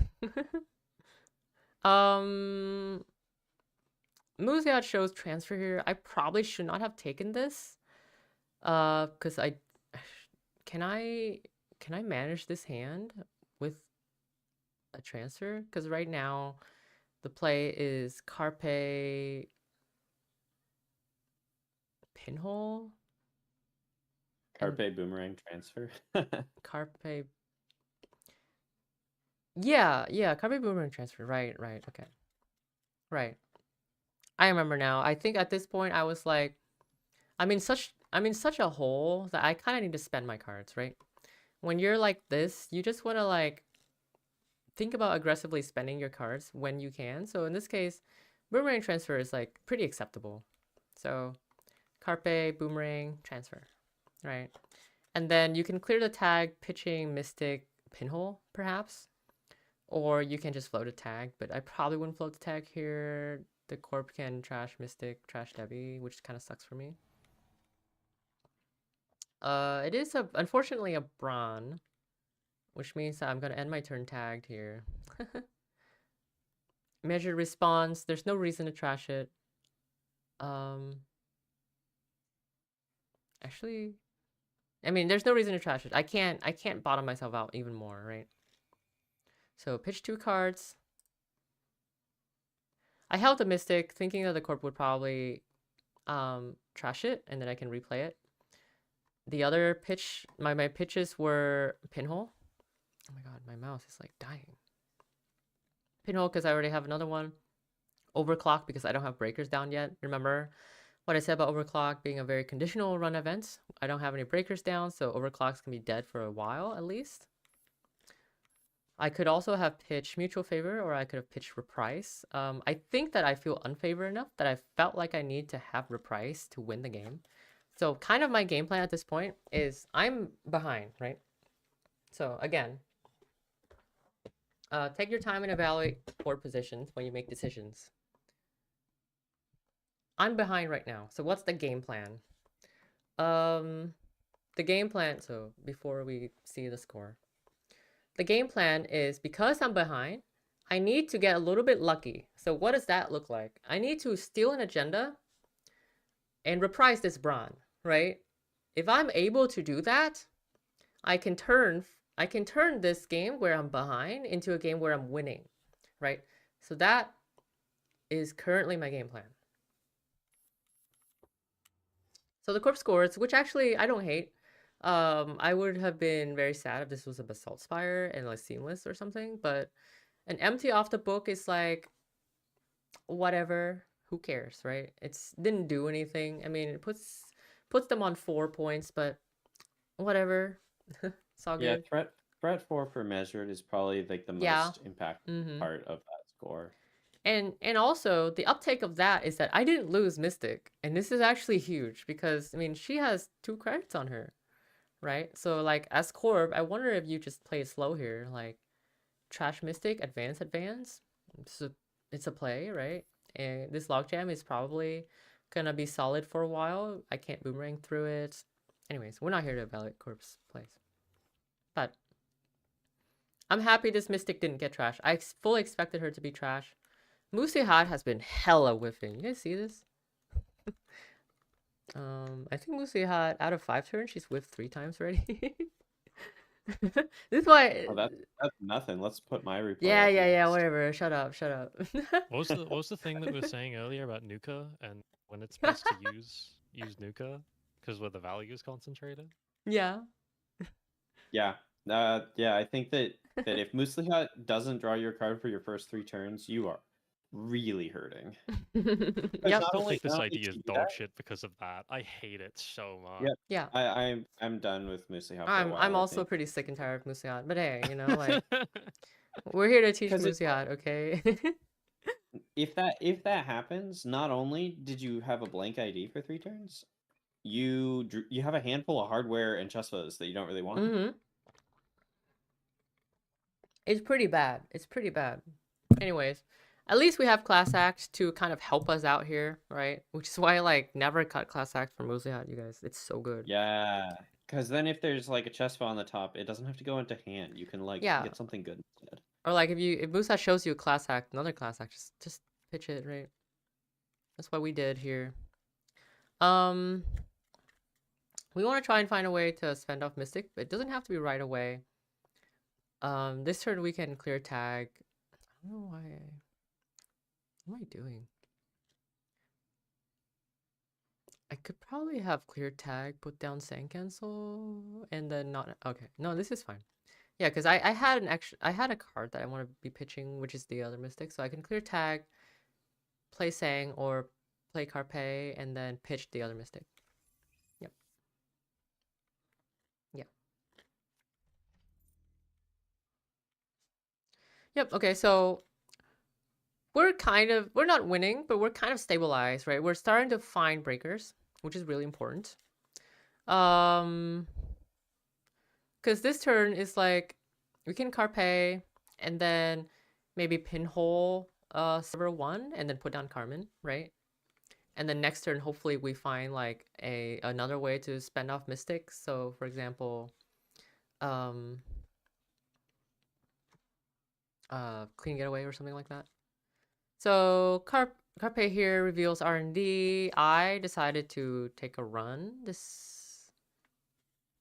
a little bit suspicious of a run, but if I'm able to access, like, again, accesses are pretty important to me right now, because if I steal an agenda, I can bounce this Brian, right, with the reprise in hand. But I could lose to... Like Hermes. What? Yeah, you have reprise. I was thinking you don't have Hermes. Yeah, but I have reprise, yeah. So, but still a pretty suspicious run, but I felt a little bit unfavored here, to the point where I like want to be playing a little bit aggressive here. And Corbin res, so I'm really happy by that, because I get a single, and also we know that this is not a resable breaker, or a resable ice, right? Because if this was like a Winchester, it is almost never Winchester in R&D, but sometimes there is. Hammer doesn't really do that much. It can trash my Mystic. And stick me with a tag, but that's fine. The court bottoms out. So like if they res here, right? Like imagine them resing here. This was a hammer. I would still get the access. I only lose Mystic, and then I can face check Silver 1, right? Because there's no way they can res this card, whatever it is, right? If they're on 2 credits. So this run is actually not terrible at all. I think the worst ice here would be Maskarovka. That would probably punish me, but it's okay. I get an anthill from R&D. I pinhole an anthill. Yeah, cool. And then I think I draw, put down Carmen. You put down Carmen when you can. She can be pretty awkward sometimes, sequencing wise. So, what's my decision for? Wait. What? How do you not try to measured? How many cards do you end on? 4. Oh. I could wait. So you're dead to hedge measured. Oh wait, no, I'm actually dead on board. Wait, yeah, because Nuvang's ability. Yeah, they measured Nuvang. Yeah, I was like, uh-oh. Surely you just don't take the round because you already saw one measured. No, you're right. Only one measured.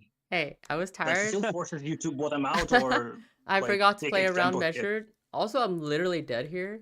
That's really funny. Yep. I'm literally dead. They measured, go to 10. That's why I think the opponent was clicking to try to draw a hedge fund. They didn't need to. Yeah, they have it on board. I don't know if they realized it. Yeah. Hey, you know, we take those. We take those. I kind of want to message them now and be like, because they're in QTM. They're one of my teammates. Be like, hey, you know, you got me during this round, you know. Anyways, don't do what I did. That's really stupid. Point stands though. I feel unfavored. Gotta be making risky plays, but not that risky. Okay, I just was not playing around it because I'm stupid. I was about to ask, are you intentionally not flipping archives for logjam reasons? No, just didn't have a reason. Well, it's working out. Yeah, I know. I just don't have a reason to run archives. Reprise is a decent reason. I might poke it maybe to get the reprise. Like if they go for a push or something. It's true. We 100% take those. Yeah, guys. I don't know if you guys realize this. I'm fucking washed. Okay, I'm terrible at this game. I don't even know why I'm holding this stupid fucking summoner.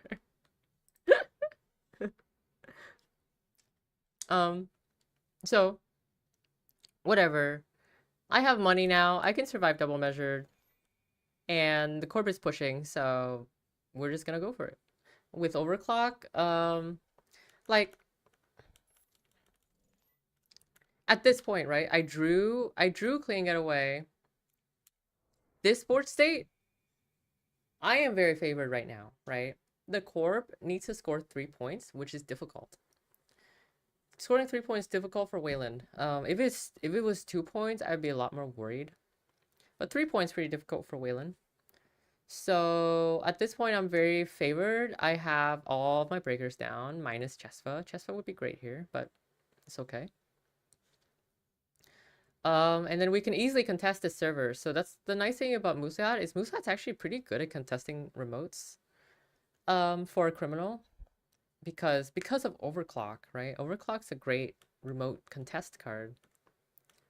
I think I need to unlearn that because I played so much Sable where I'm like, yeah. I just do not want anything to do with the remote where my double Chespa doesn't work and my Shibboleth sucks. I guess my Shibboleth sucks everywhere, but like, you know, you can't like fuel the bad Shibboleth with Chespa money. Yeah, exactly. So overclock breaks logjam for just 1 here, which is perfect. We charge Kurupira. Oh, we did flip archives, which like this logjam is resable now, which is funny. Yeah, even if they didn't res this logjam, it's actually incorrect for them to res it, I think, because they could kill you again. They would need. They can't, right? They need triple measured at this point. Oh no! Oh, you're rich now. Oops. I'm rich now. Yeah. With the clean getaway. Yep, and then touching the STS is annoying, but we have a second sand cancel in hand, so it's not a problem at all. And then we hit the reprise, you know, like. And they're on 2 credits, so we can't die to double measure anymore. I'm now playing around double measure. I wasn't before, but I am now. So right now we're safe to single measure. We're totally chilling. And like I said, right, like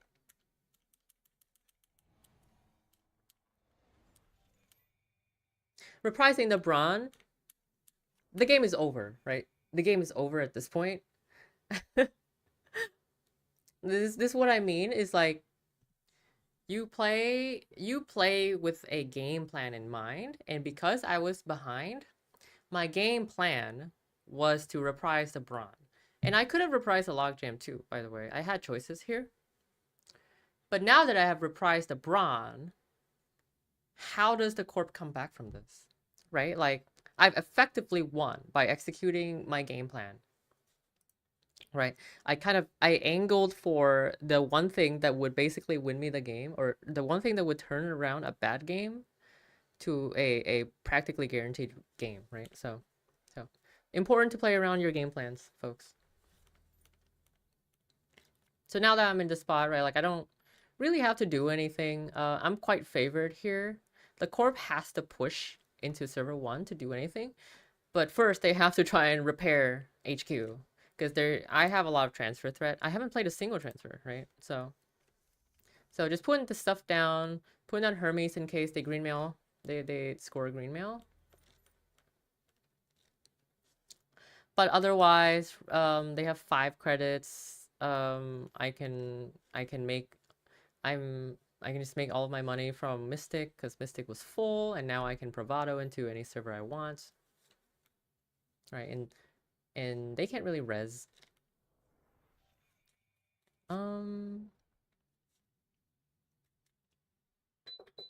There's still a couple things I want to watch out for.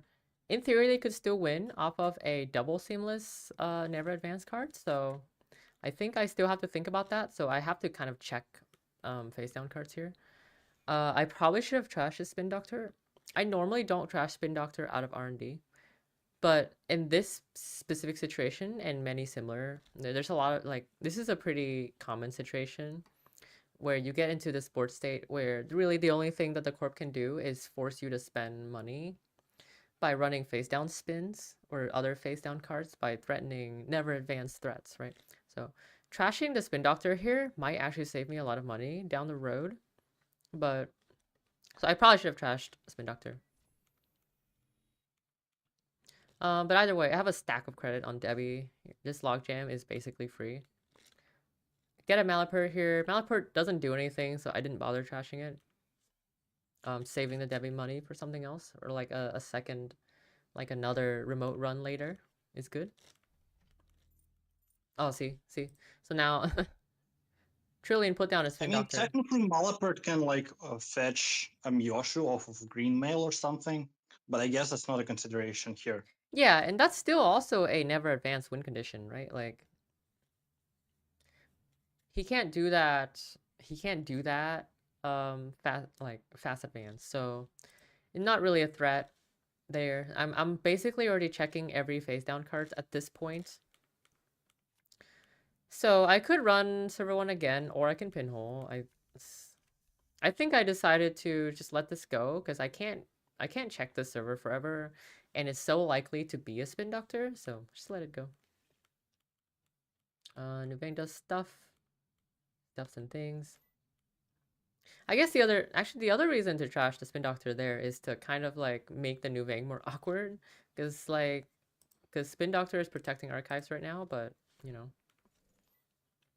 Now I have the full rig down with twinning and double chest fuzz. I'm pretty unstoppable at this point. I just need to lock out the corp here. This is now we're entering the very late game where the only thing I need to do now is to lock the corp out of R&D and to not die to measure, which actually is that, yeah. So I'm safe to triple. I just want to be safe to triple measured, or sorry, safe to double measured, and I'll be okay from there. There's no measure, right, at this point? No.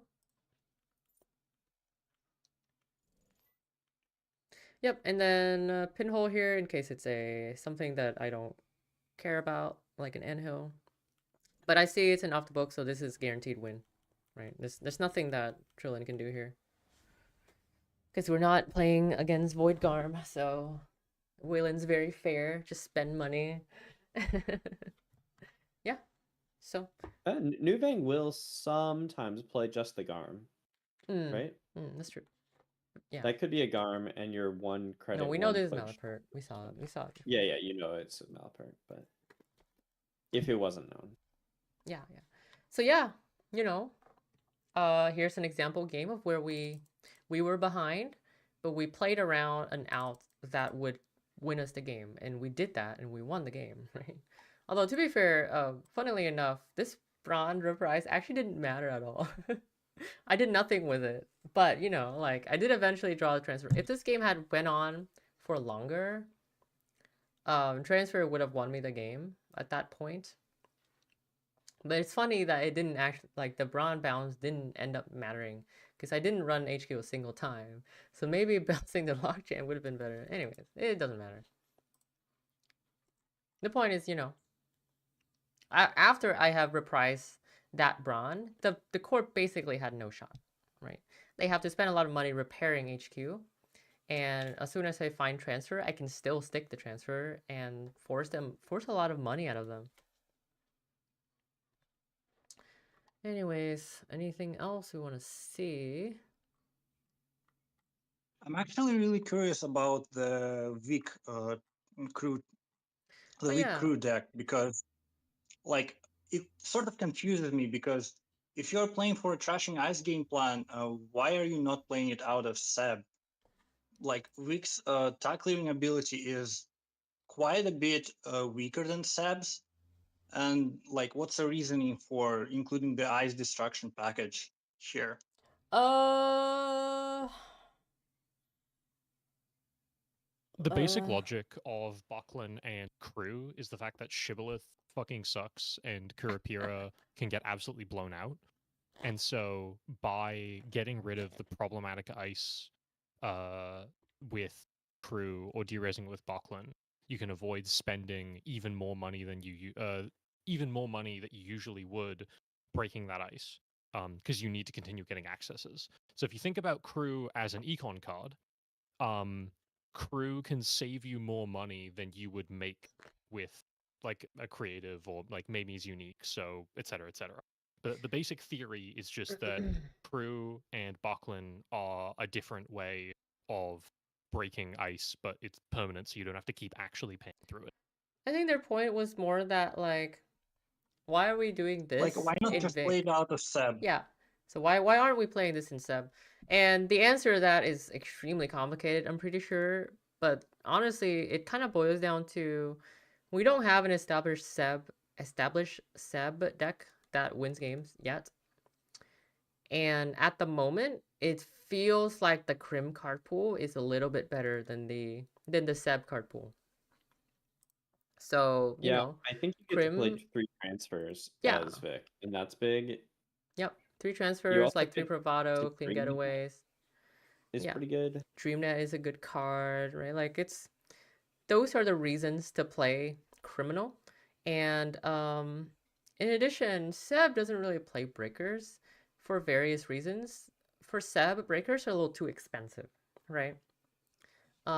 Seb doesn't have that much cash in order to, especially without Ashen, Seb doesn't hold that much cash to install breakers and definitely not to use them, right? So Criminal actually has the cash to install breakers and use them.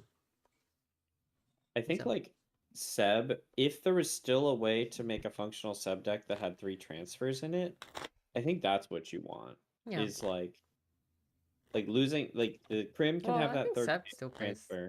I think Seb still plays 3 transfers. Nothing's changed there. Yeah, I guess that maybe you're right. But it's just like, can you fit the transfer and fit more money and fit breakers, right? The contention is, can Seb even play reg breakers, right? Because you're probably playing Audrey. Like after Audrey, are you playing Buzzsaw? Are you playing? You're already playing Tide, but are you playing Buzzsaw? Are you playing Echelon? Right? Like, you have money to install these things. Can you spend money to break ice? Right? Like these are all things that are hard for Seb to do, and these are things that Criminals are already doing already because they have a lot more liquid cash, right? So, I'm not saying that this Vic deck is good, by the way. It's like it took 2nd place in a single mega city and is largely unproven. And there's no saying whether this deck is good or not. Okay, which is why I'm not doing a seminar on Kruvik specifically, right? This is a seminar about Criminal. This Kruvik is completely untested. I don't know what's gonna happen with it, so. For what it's worth, I've liked it more than Musliat in my testing. Yeah, I think Vic's been fun. But you know, Vic has problems. let's be for real, right? Dreamnet is good, but it's not that good, right? And Vic also, is pretty blank. Sometimes it's just not there on time. And it's not there on time, you're miserable. Yeah. We can't watch a Vic game though. Why the hell not? I have a game. I don't know if this is a good game to watch. I think Eevee flooded out here. Sure, let's see it.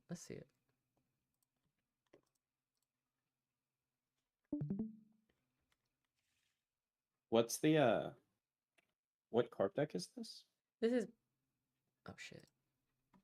Is blocked, guys? Yeah, it is. It is? Oh shit. Fabio did just play it, so on stream. At Berlin. So like there is video of it out there. Oopsies. Yeah, he hasn't published the full deck list. Still kind of avoid that. I forgot it's locked. Well, like the deck is known. People have seen it. Yeah.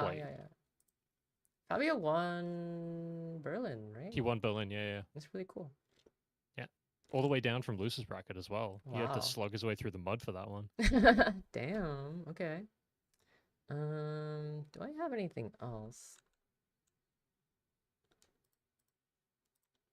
Oh, Briefly, just I should watch before you fully move on from the Seb point, Mhm. I think my contention to thinking about it is like, if we're playing crew, why aren't we playing Seb?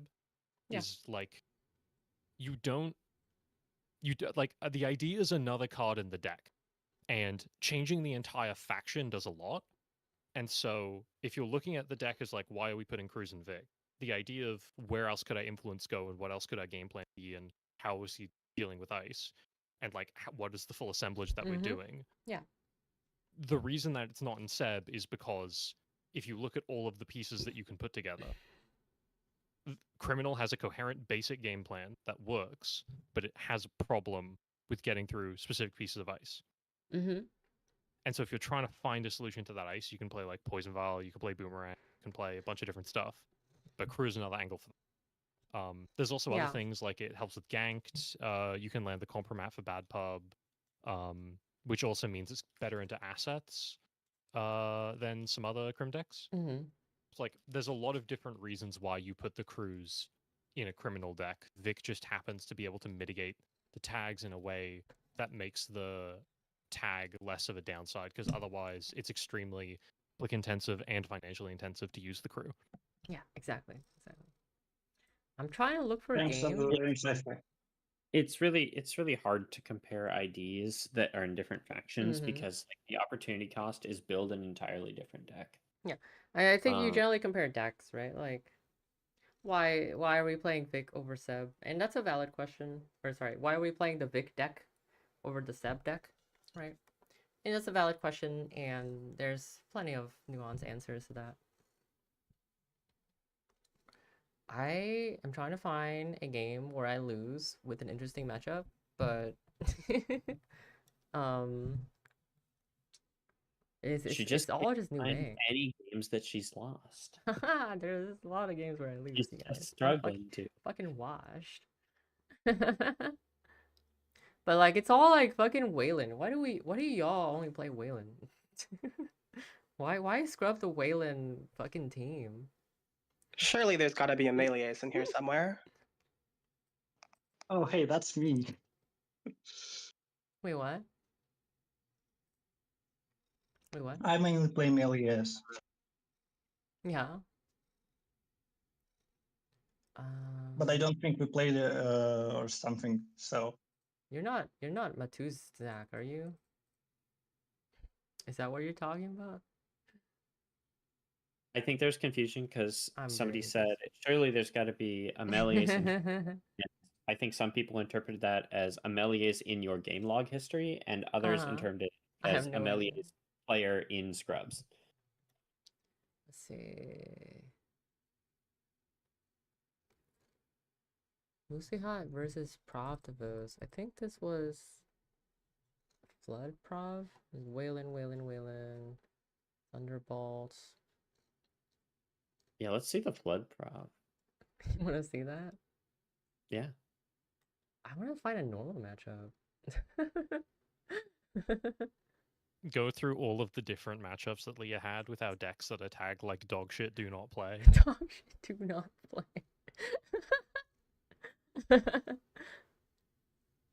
There was like, I thought I saw an Alco game. Okay, Arizon was playing Alco. It's a weird low Alco though. Yeah, I'd like to watch that one. Yeah, but I won. I'm trying to look for a game I lost. What's the difference? Yeah, whatever. Okay. So this is Ice Cream Colleges. You can pretend you lost the one where you could have got double measured. Oh shit. Is Ice Cream College still in chat? Because this is his deck. Let's see. Tay. So, Ice Cream Colleges, mostly hot. 45 list. I love that I have to specify there's a 45 list because it's not an Augie's 50 pile. But some notable things is we're playing Tread Lightly. I think it should be on 2. Hi, Ice Cream College. It should be on 2, but I cut down to 1. Also 2 Reprise. There's probably other notable things about it, like there's no boomerang. So, oh right, I think the original deck played 47 and played 2 treads and 3 overclocks, but I cut 1 overclock, 1 tread. So the theory of this deck is that Tread Lightly is a boomerang that's a run event, right? Now, that is, you can think of it like that, but they're quite different cards. So boomerang helps you when you don't have breakers down, right? So that's the main function of boomerang. It also helps you land transfers. Tread Lightly, on the opposite, is very good once your breakers are down. So it has a lot of it sees a lot of usage before your breakers are down if you're trying to pressure the remote. But you know, by and large, it's better when you have breakers down, because the corp is now forced to either spend an extra 3 credits that you can on to Resin Ice that you can probably get through anyways, versus just not just like letting you get into the server for free. In a lot of sense, Tread Lightly is actually a lot like Pinhole, right? Because it lets you kind of get access to the remote for cheap. Very much like Pinhole. So I would actually consider Tread Lightly to be the 3rd Pinhole rather than any kinds of boomerang replacement. Yeah. And you can also can't Tread Lightly, you can't tread transfer, right? Like that doesn't make any sense. Because you can use boomerang as an inside job, like if you need to. But I think a lot of the time you're using boomerang to allow you to play a run event that makes you money. That transfer is probably the biggest one. And yeah, that is like, that's more what you want to be doing with the boomerang. You can just inside job with it, of course. Yeah. But on the whole, I'm not the biggest fan of Tread Lightly, just because it doesn't match my play style. I like to bravado remote pretty aggressively. And when you bravado remote, you let the corp res ice, and Tread Lightly doesn't work as well. Jesus Christ, Cuckoo. Settle down, guy. Ice Cream Collar says, the idea with Tread was making corpse pay out of the nose for the ice you just reprice bounce. Evil. Yeah, it is still like, it is just a credit trade, right? And you're taking a face check. GT of Q says, yeah, I mean, there's the edge case where they can't afford it, right? Then it's like it's a different card if they literally can't afford the res. Yeah, I'm a big baby when it comes to bravado. Hey, sending it. Yeah, I mean, then the card becomes Pinhole, of which we're not even playing a 3rd of. Anyways. But Pinhole and gives you a Pinhole server, right? Pinhole. Yeah, it also lets you touch agendas. Pretty important. But it's like way more conditional than Pinhole, right? Because the corp has a choice. They can also just res the card. Well, sorry, I thought you were talking about the case where they can't afford to res. But yeah. Well, yeah, but those cases are not that common. Yeah, it's like a browbeat effect, and it has a much narrower condition than a Pinhole is. Anyways, so I don't usually keep hands without Mystic, but this hand is so full of money against Alco that I decided to keep it, and it's okay. Hi, Cuckoo. So we're playing against Alco. So Alco's a really tough matchup. Although I know that Arizan, I think, is playing a weird version. Typically as Arizan does. But in general, right, you will have to take risks. So the matchup versus Alco is that, once again, remember our game plan. In the early game, you want to make money, and you want to put down breakers. With Alco, it's basically that game plan, but because all of your money generating cards are run events, you have to be taking risks. You will have to take risks against Alco no matter what. You either have to bravado into, like, face check a bravado, because you need to use it to get money, right? So or you need to clean getaway into perhaps archives, which might get you pinged off of FUT, right? These are risks that you must take, and often the games are occasionally decided by what kind of things that the net damage hits. So you can't be too precious. You can't be too precious with your cards. Okay, you can't be too precious with your cards. Breakers, even breakers, are just little rectangles in your hand that it's just hit points, right? So don't be extremely precious about your cards. There are occasions where you would have to try and put down your important cards, like certain breakers, before they get pinged.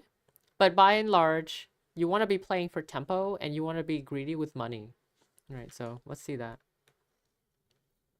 So we're off to a good start. It's a great hand, and the Corp. Corp did not ice HQ, so we land a free transfer. And then we touch Regenesis, so that triggers FUT. That's okay. Bye, ice cream collars. Thanks for hanging around. I hope you learned something. I hope you enjoy this little cat on my lap who's being a little baby. Anyway, so it's Corp down to 2. The only thing that could be res here is Diviner or White Space. If I was trying to play around Diviner, I would play Sure Gamble Bravado the FUT here. And if I was playing around Diviner, if I was playing around White Space, I would Sure Gamble Bravado the White Space. If I was playing around Diviner is it ETRs on odd cost? Is that right? So Diviner would stop me here no matter what I do. So yep. But we play around White Space and why are you contesting a FUT with no counters on it? Like, so I would draw up. You want to fetch FUT while he's cheap, right? What else is there to do, really? There's nothing that I need to be doing here. You want to get FUT while he's cheap, and 2, you want to find ways to spend Bravado when you can, right? So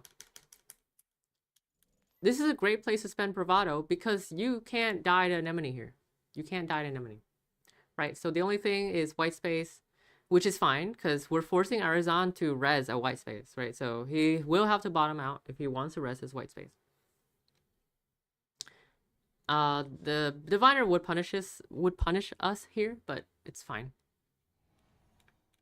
But the uptake of it is that we got to spend Bravado, we got to trash FUT while he's cheap, right, and not later when he might be more of a problem.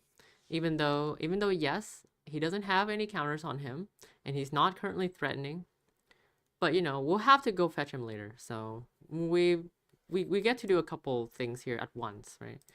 As Criminal, I didn't realize you had enough credits to get past the White Space. Yeah. That makes a lot more sense now. Yeah. As Criminal, you want to be packing as much value into all of your clicks as possible. In this case, I got to accomplish several objectives with a single Bravado, right? I got to play the Bravado, which sometimes is difficult and gets stuck in my hand. This could have easily been Anemone or Samak, right? In which case, I would have just been able to walk through it and get a free credit. So, and then I got to trash the FUT for like his nominal price, right? Nothing too expensive. So that's great. So here, the worst thing here is cohort. So I have to decide if I want to contest here, and I decided not to because, we're kind of ahead, right? We still have a grip full of cash. We found Mystic, so we can play it slow here. We don't really have to do anything. So now that Arizon did not res server 1, we know that it's not a cohort.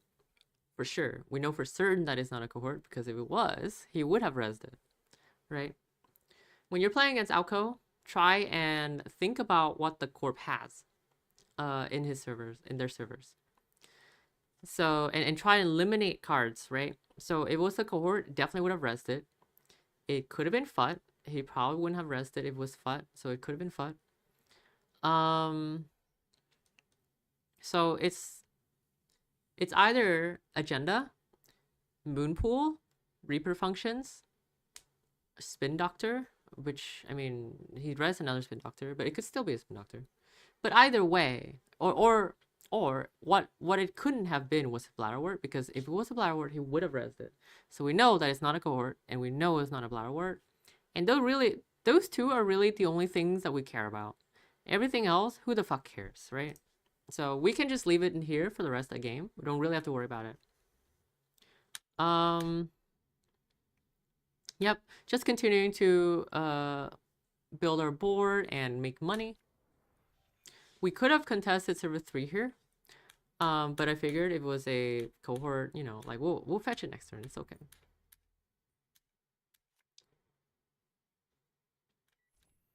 And we'll definitely go fetch it this turn, and then continue like developing our board.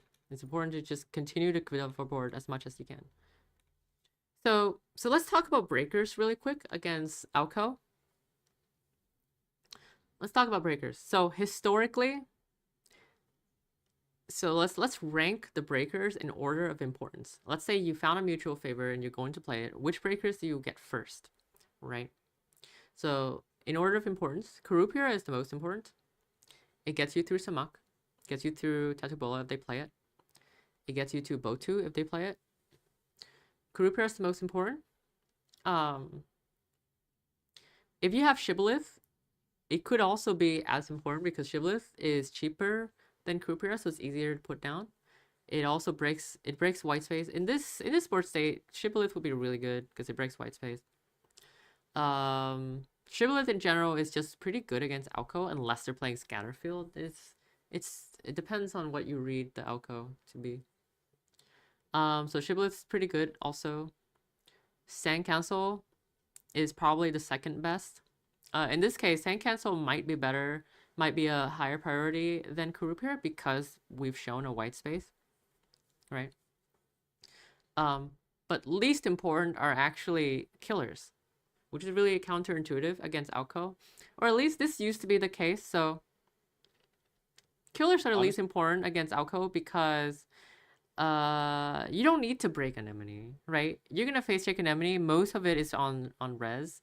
Sure, you take a damage, but your killers don't really help you face check, right? It's about the face check value. White space face check's pretty nasty if you're not prepared for it. And Samak face check is pretty annoying unless you can break it. If you can break Samak, then it's like, it's whatever for you. Or sorry, Samak's face check is that it ends your run, right? So it can be pretty annoying. Yeah. Depending on how many times you need to get through this white space this game, you could even tank it. The first time it's a even trade with the price of installing Sync Cancel. If you're rich enough. But you know, generally the first ice that Alco reses will be mostly like the one that's used the most. So you typically run through that same ice like 3, 4, or 5 times over the course of the game. So it's almost definitely good to install Sand Cancel before running through it, because it'll pay you off a lot in the long term. Sure. But like if you had a choice between Kurupira and the white space you can already get through, I'd be tempted to get the Kurupira because I don't know when it's going to show up. No, I think you'd be tempted to pick up Sand Cancel because you have info on an ice. So now you can lock down server 1 and make sure that they can't like push anything annoying. Now I think Arizon made a mistake by pushing a Reaper into server 1 and like this white space basically does nothing for the rest of the game because there's nothing important in it. But anyways, my point is that killers the least important because Anemone is really not, killer doesn't do that much to anemones, right? And especially Revolver is not good against Anemone at all. I probably should have installed an Echelon instead of installing a Revolver. Because Revolver breaks Anemone for 2, which is like almost not worth doing. Echelon can break Anemone for 1, which is like more worth it. And you lost a hit point doing it, because you'll later probably need to put Echelon down. Pretty much, yeah. So... lost 2 hit points. So in order of operations, I would say Kurupira is most important. Second most important, Sand Cancel. But even without Kurupira, it's still okay. Because with Revolver Sand Cancel, we can pretty comfortably face check here, right? Because the worst thing that would happen here is Arizon will res a Samak and we bounce. You know it's what, not really that bad, huh? Alcos are playing 1x Lions main these days. Oh yeah, I was gonna bring up that point.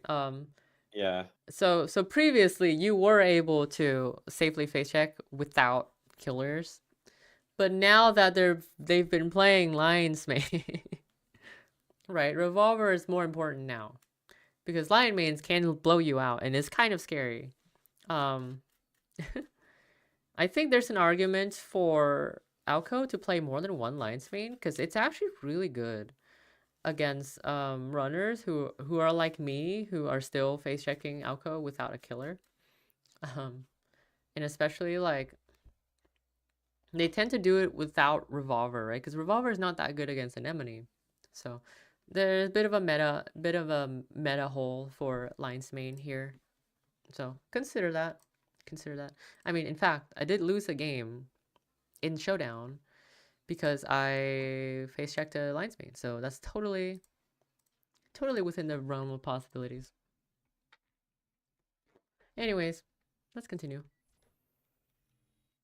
So, what am I doing? So, transfer, res is a mock. You know, we go down to 6. Which, like... Oh, yeah, that's right. Okay, I did know that Arzan was playing a traps Alco, which is why I didn't really... I'm not checking face down cards as aggressively as I would be. But when you're against Alco and once you're ahead, it's actually fine to start checking face down cards to keep them honest. But because I was playing against Arizon, I know that he's playing a distributed tracing deck. So I'm like playing around it a little bit differently than you might expect. But I'm still checking archives to make sure that we're not finding we don't have Regenesis threat open.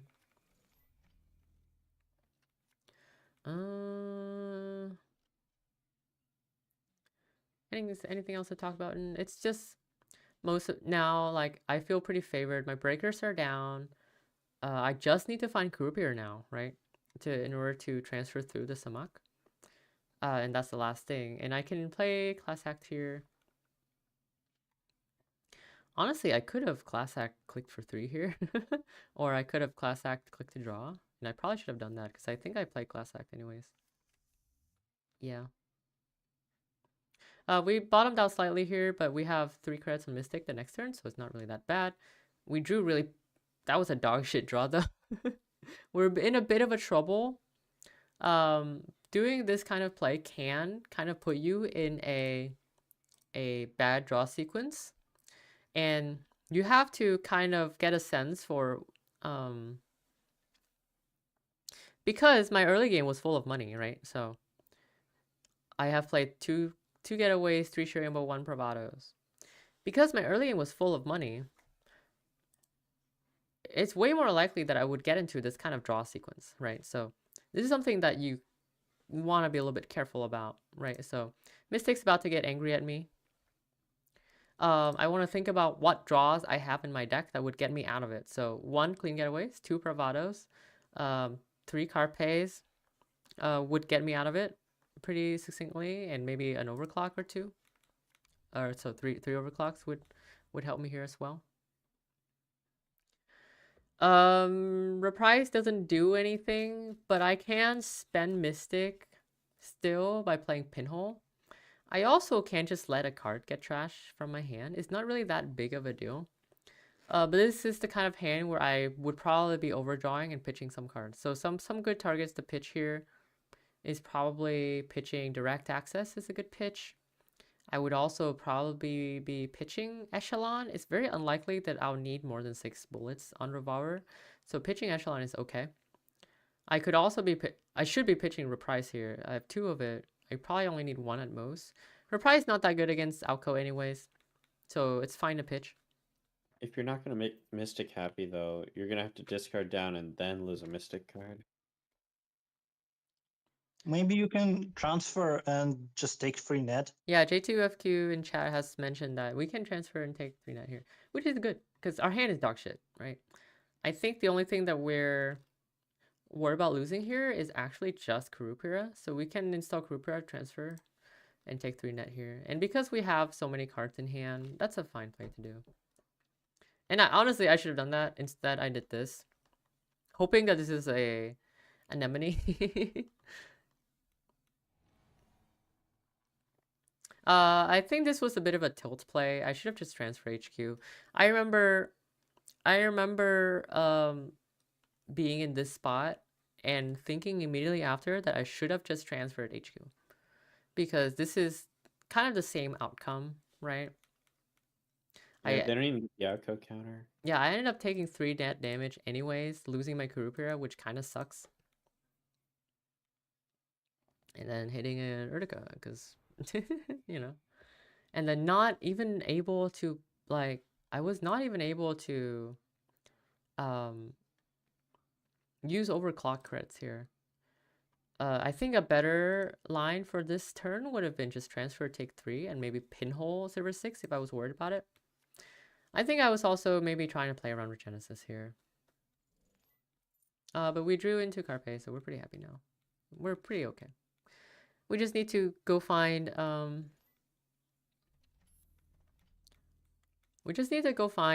Kurupira again at this point. So once again, we're making runs because nothing is threatening here.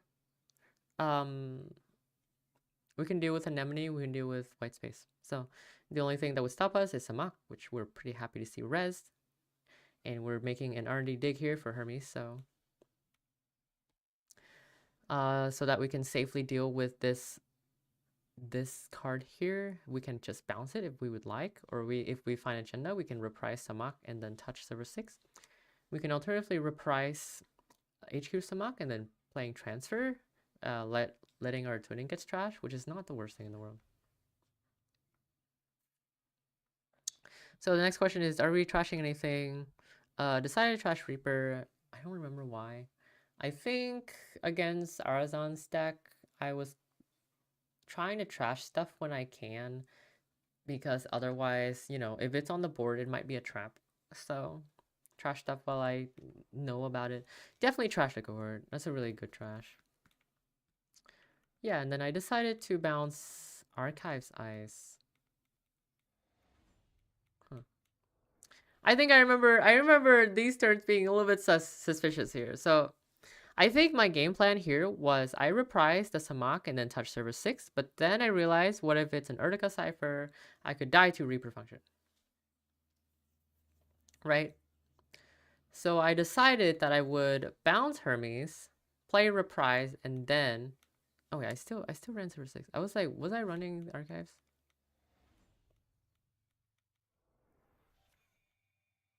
No. Okay. I don't remember. Look, this was a really weird game against a weird deck.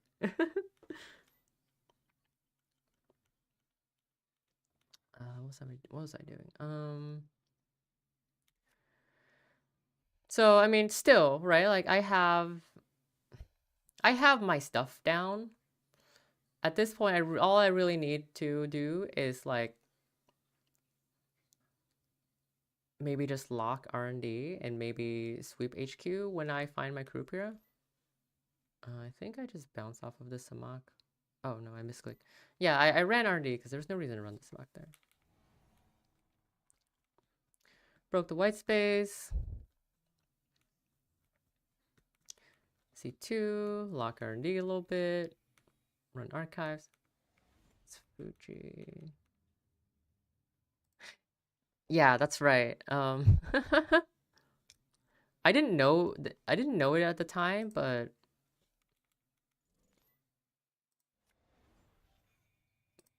me bouncing this Bathy actually saves my life because I think afterwards Arizon could have distributed tracing unleashed rest the Bathy. Actually, does that do it? With Reaper function. Oh, and with Reaper function. Yeah. So he could have distributed tracing unleashed Reaper function. That would be 5 damage, and I would have died. So saved my life. Hey, it is what it is, you know. Weird deck, weird game against weird deck. It goes like that. Just stick to your game plan as much as you can. Anyways, that's the brief primer on how to play against Alco. Just God, I'm not doing a very good Alco seminar, y'all. I told you this was a weird game for this kind of purposes. But generally game plan, right? DT in Alco, so now I learned. What? I've been educated that DT is something to respect in Alco potentially. I would not respect DT in Alco. I'm gonna play around it every single game, and then I'm gonna complain to you when I lose because of it. Okay. Whatever. Do you two say that like we're not playing a competitive event where Arizon's gonna be there in like a week? Oh, it's fine. This was like months ago. I'm sure Arizon would be playing a different deck. I don't know. Maybe he'll dredge it back out. I don't know. He's gonna cut the DTs. He's a pretty interesting deck builder. So can't really. I don't know what to expect from him most of the time. Apparently this. The only thing I can reasonably expect is that he's probably going to play an Ari deck on the runner side. And that's all I know. Anyways, I'm trying to find a lesson. I got blasted by one of his Ari's spec working knickknack, or not spec working, beta building knickknack orca. Yeah. That's been his pet deck recently, I believe. Anyways, trying to think of a lesson to learn from this Alco game. I mean, Alco is going to be like 30% of everybody's games nowadays, so it's kind of good to get some reps in. I wish I got a better showcase of this, but I think Meether would do a better job than me at instructing how to play against Alco. So, but like, you know, you do have to make risky runs. You have to do a lot of face check when it's safe to do. Some general tips I have is against Alco is you wanna kind of suss out when they're going to be pushing Regenesis. You play against enough Alco, you get the sense for it. If there's cards in archives and they're like starting to install cards, you know, chances are there's a Regenesis somewhere. But by and large, contest as much cohort as you can. You don't always have to check face down cards, but it's not that bad of an idea to check face down cards. But don't do it too much, right? Because if you hit a Moonpool or something, you're kind of wasting your time. Cohort's the most important card by far. Fut is a card that you want to go fetch when he's cheap. So this is when he's uniced. He's cheap to fetch. Or if you have a pinhole, you can use it on Fut. Or in this case, right, on turn 1, this Fut was pretty cheap for me to fetch, so I decided to fetch him when I can. But otherwise, you can just wait for Fut to get to 2 counters before really bothering with him.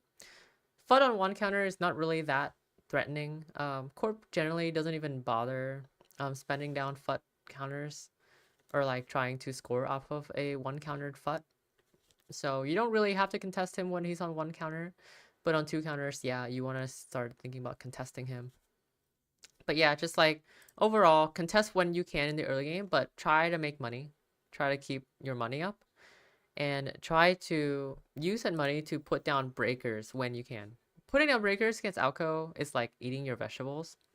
It's not always possible. Just like eating vegetables. Or it's not always going to be fun to put down Leah knows how this phrase gets used.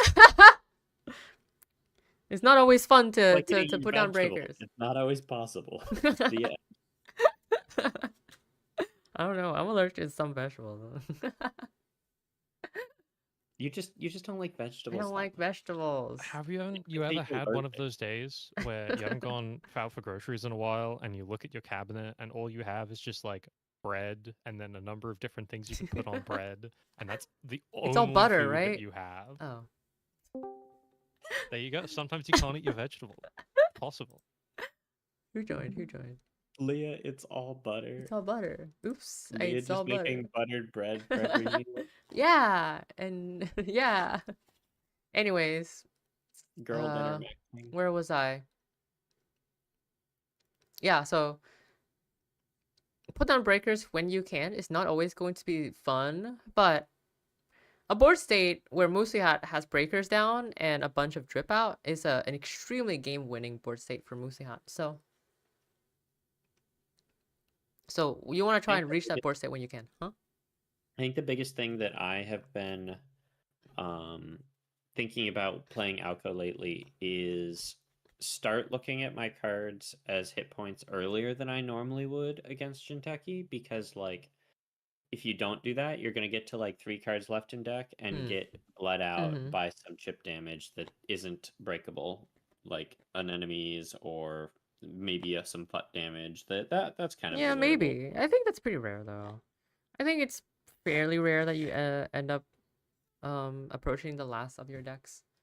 So it's something to think about, but I think by and large, having your stuff down, you just win the game from there. Right? Sometimes the corp can tax you out, but usually you can win fast enough with twinning. That is not really that big of a deal. Anyways, yeah, so get your stuff down when you can. It's not always possible. I think playing against Alco is like kind of gambling, right? Because sometimes it hits, sometimes the net damage hit your breakers and you just accept it. Accept it and move on and play around not having that breakers for the rest of the game. It's fine, right? Like, Alco can't always produce the correct ice for the situation anyways. And let's say like I lost 2 of my Kurupira, right? I can still occasionally make a run against a Mach by taking 3 damage. So there are still loopholes you can take advantage of against Alco, even if you don't have certain breakers, right? Or if you lose all of your killers, then you just walk through Anemone, that's fine. If you lost all of your Sand Cancel, you can walk through White Space sometimes, you can walk through Diviners sometimes, right? So your cards are hit points, and don't be too precious with the cards in hand. That is my takeaway for Alco. Anyways, how long does these things usually go? You might have the longest one. The last one was pushing 2 hours, and everyone was like, "Sorry, it went so long." Oh shit. Okay, well I. But I mean, yours doubles as a stream. It's fine. It's fine. Yeah. I mean, yeah. I think that's about all I have, anyways. I don't really have much more to talk about. I mean, we talked about a lot about deck building and criminal deck building and why we're playing Musihat versus why we're playing As, right? Yeah, so I guess another thing to kind of talk about is like, why are we even playing criminal over the other 2 factions? So criminal does have some advantages. Criminal has a lot of free cash, or like free floating cash, liquid cash, whatever. They have a lot of money in run events. And if you play a lot of Lu, for example, right? Lu doesn't have a lot of event cash. Sometimes they'll have daily cast money, and sometimes they'll have fermenter money, but usually it's not upfront money, right? So Lu can struggle a little bit with like the early game because of that, and usually the criminal early games are a lot smoother, but in return, right, your money is a lot riskier, right? Because you might not be able to play Bravado at all against some decks. You might not be able to play Cleaning It Away against other decks, right? So, and compared to, and the other thing that Crim has is drip. So that's like Paladin, Touchstone, Mystic, right? So Crim has drip. Lu has drip, but Shaper doesn't have a lot of drip. And that's kind Sorry, of what are the factions of the cards you just listed? Don't worry about it. Don't worry. Thank you very much. Don't worry about it. Don't worry about it. They're Crim cards, okay? They're blue in my heart. So Hanark has drips, but Shaper doesn't have drip, right? Shaper tends to have a lot of liquid cash in the early game, and then they stop having liquid cash. And then they just run out of money because they don't have drip. So that's what Criminal has over Shaper, right? So that's one of the reasons why you would want to play Crim, because it has early game liquid cash and late game drip. So it kind of has everything. But in return, Crim suffers a lot from breakers are bad. Yeah, Red Lad is like, I think Red Lad's pretty mediocre. So in return though, like Crim has problems, some other problems, like their breakers are kind of bad, and they don't break remotes very well, and on centrals they typically rely on Chesfas for a lot of their money. And also their economy in the early game is pretty interactive, and they have to import win conditions from Anarch, right? So they don't really have like Wake is like their main built-in win condition, but it's not twinning, right? It's way worse than twinning. So there's that disadvantage. And they're not great at early game. They're not good at contesting early game remotes either, but they don't really have to. They do have enough in between Boomerang and having some centrals pressures with transfer that they don't really have to contest remote that early. Because the corp is probably too scared to be pushing anything versus like Boomerang transfers, right? So even though like Lat can play against Lat can deal with early game remote pushes really well. Crim can't do that as well, but they don't have to, right? Anyways, I think that's about wrap it up for me. If anybody have any questions, a little Q&A. Hi, Cuckoo.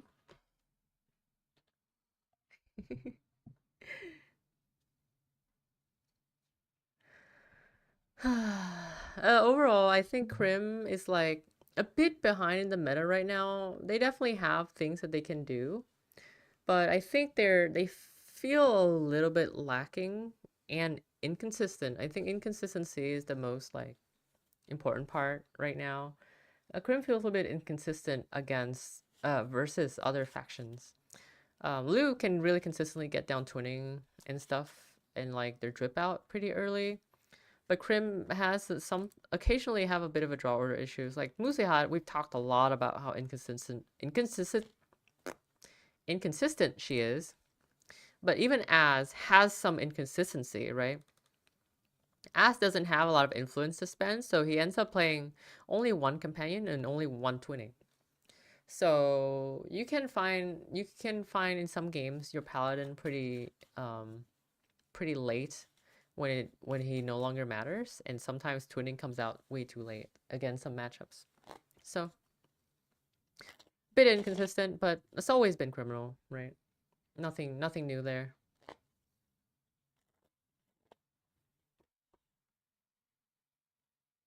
Anyways, I will hit the end stream button unless anybody has any questions.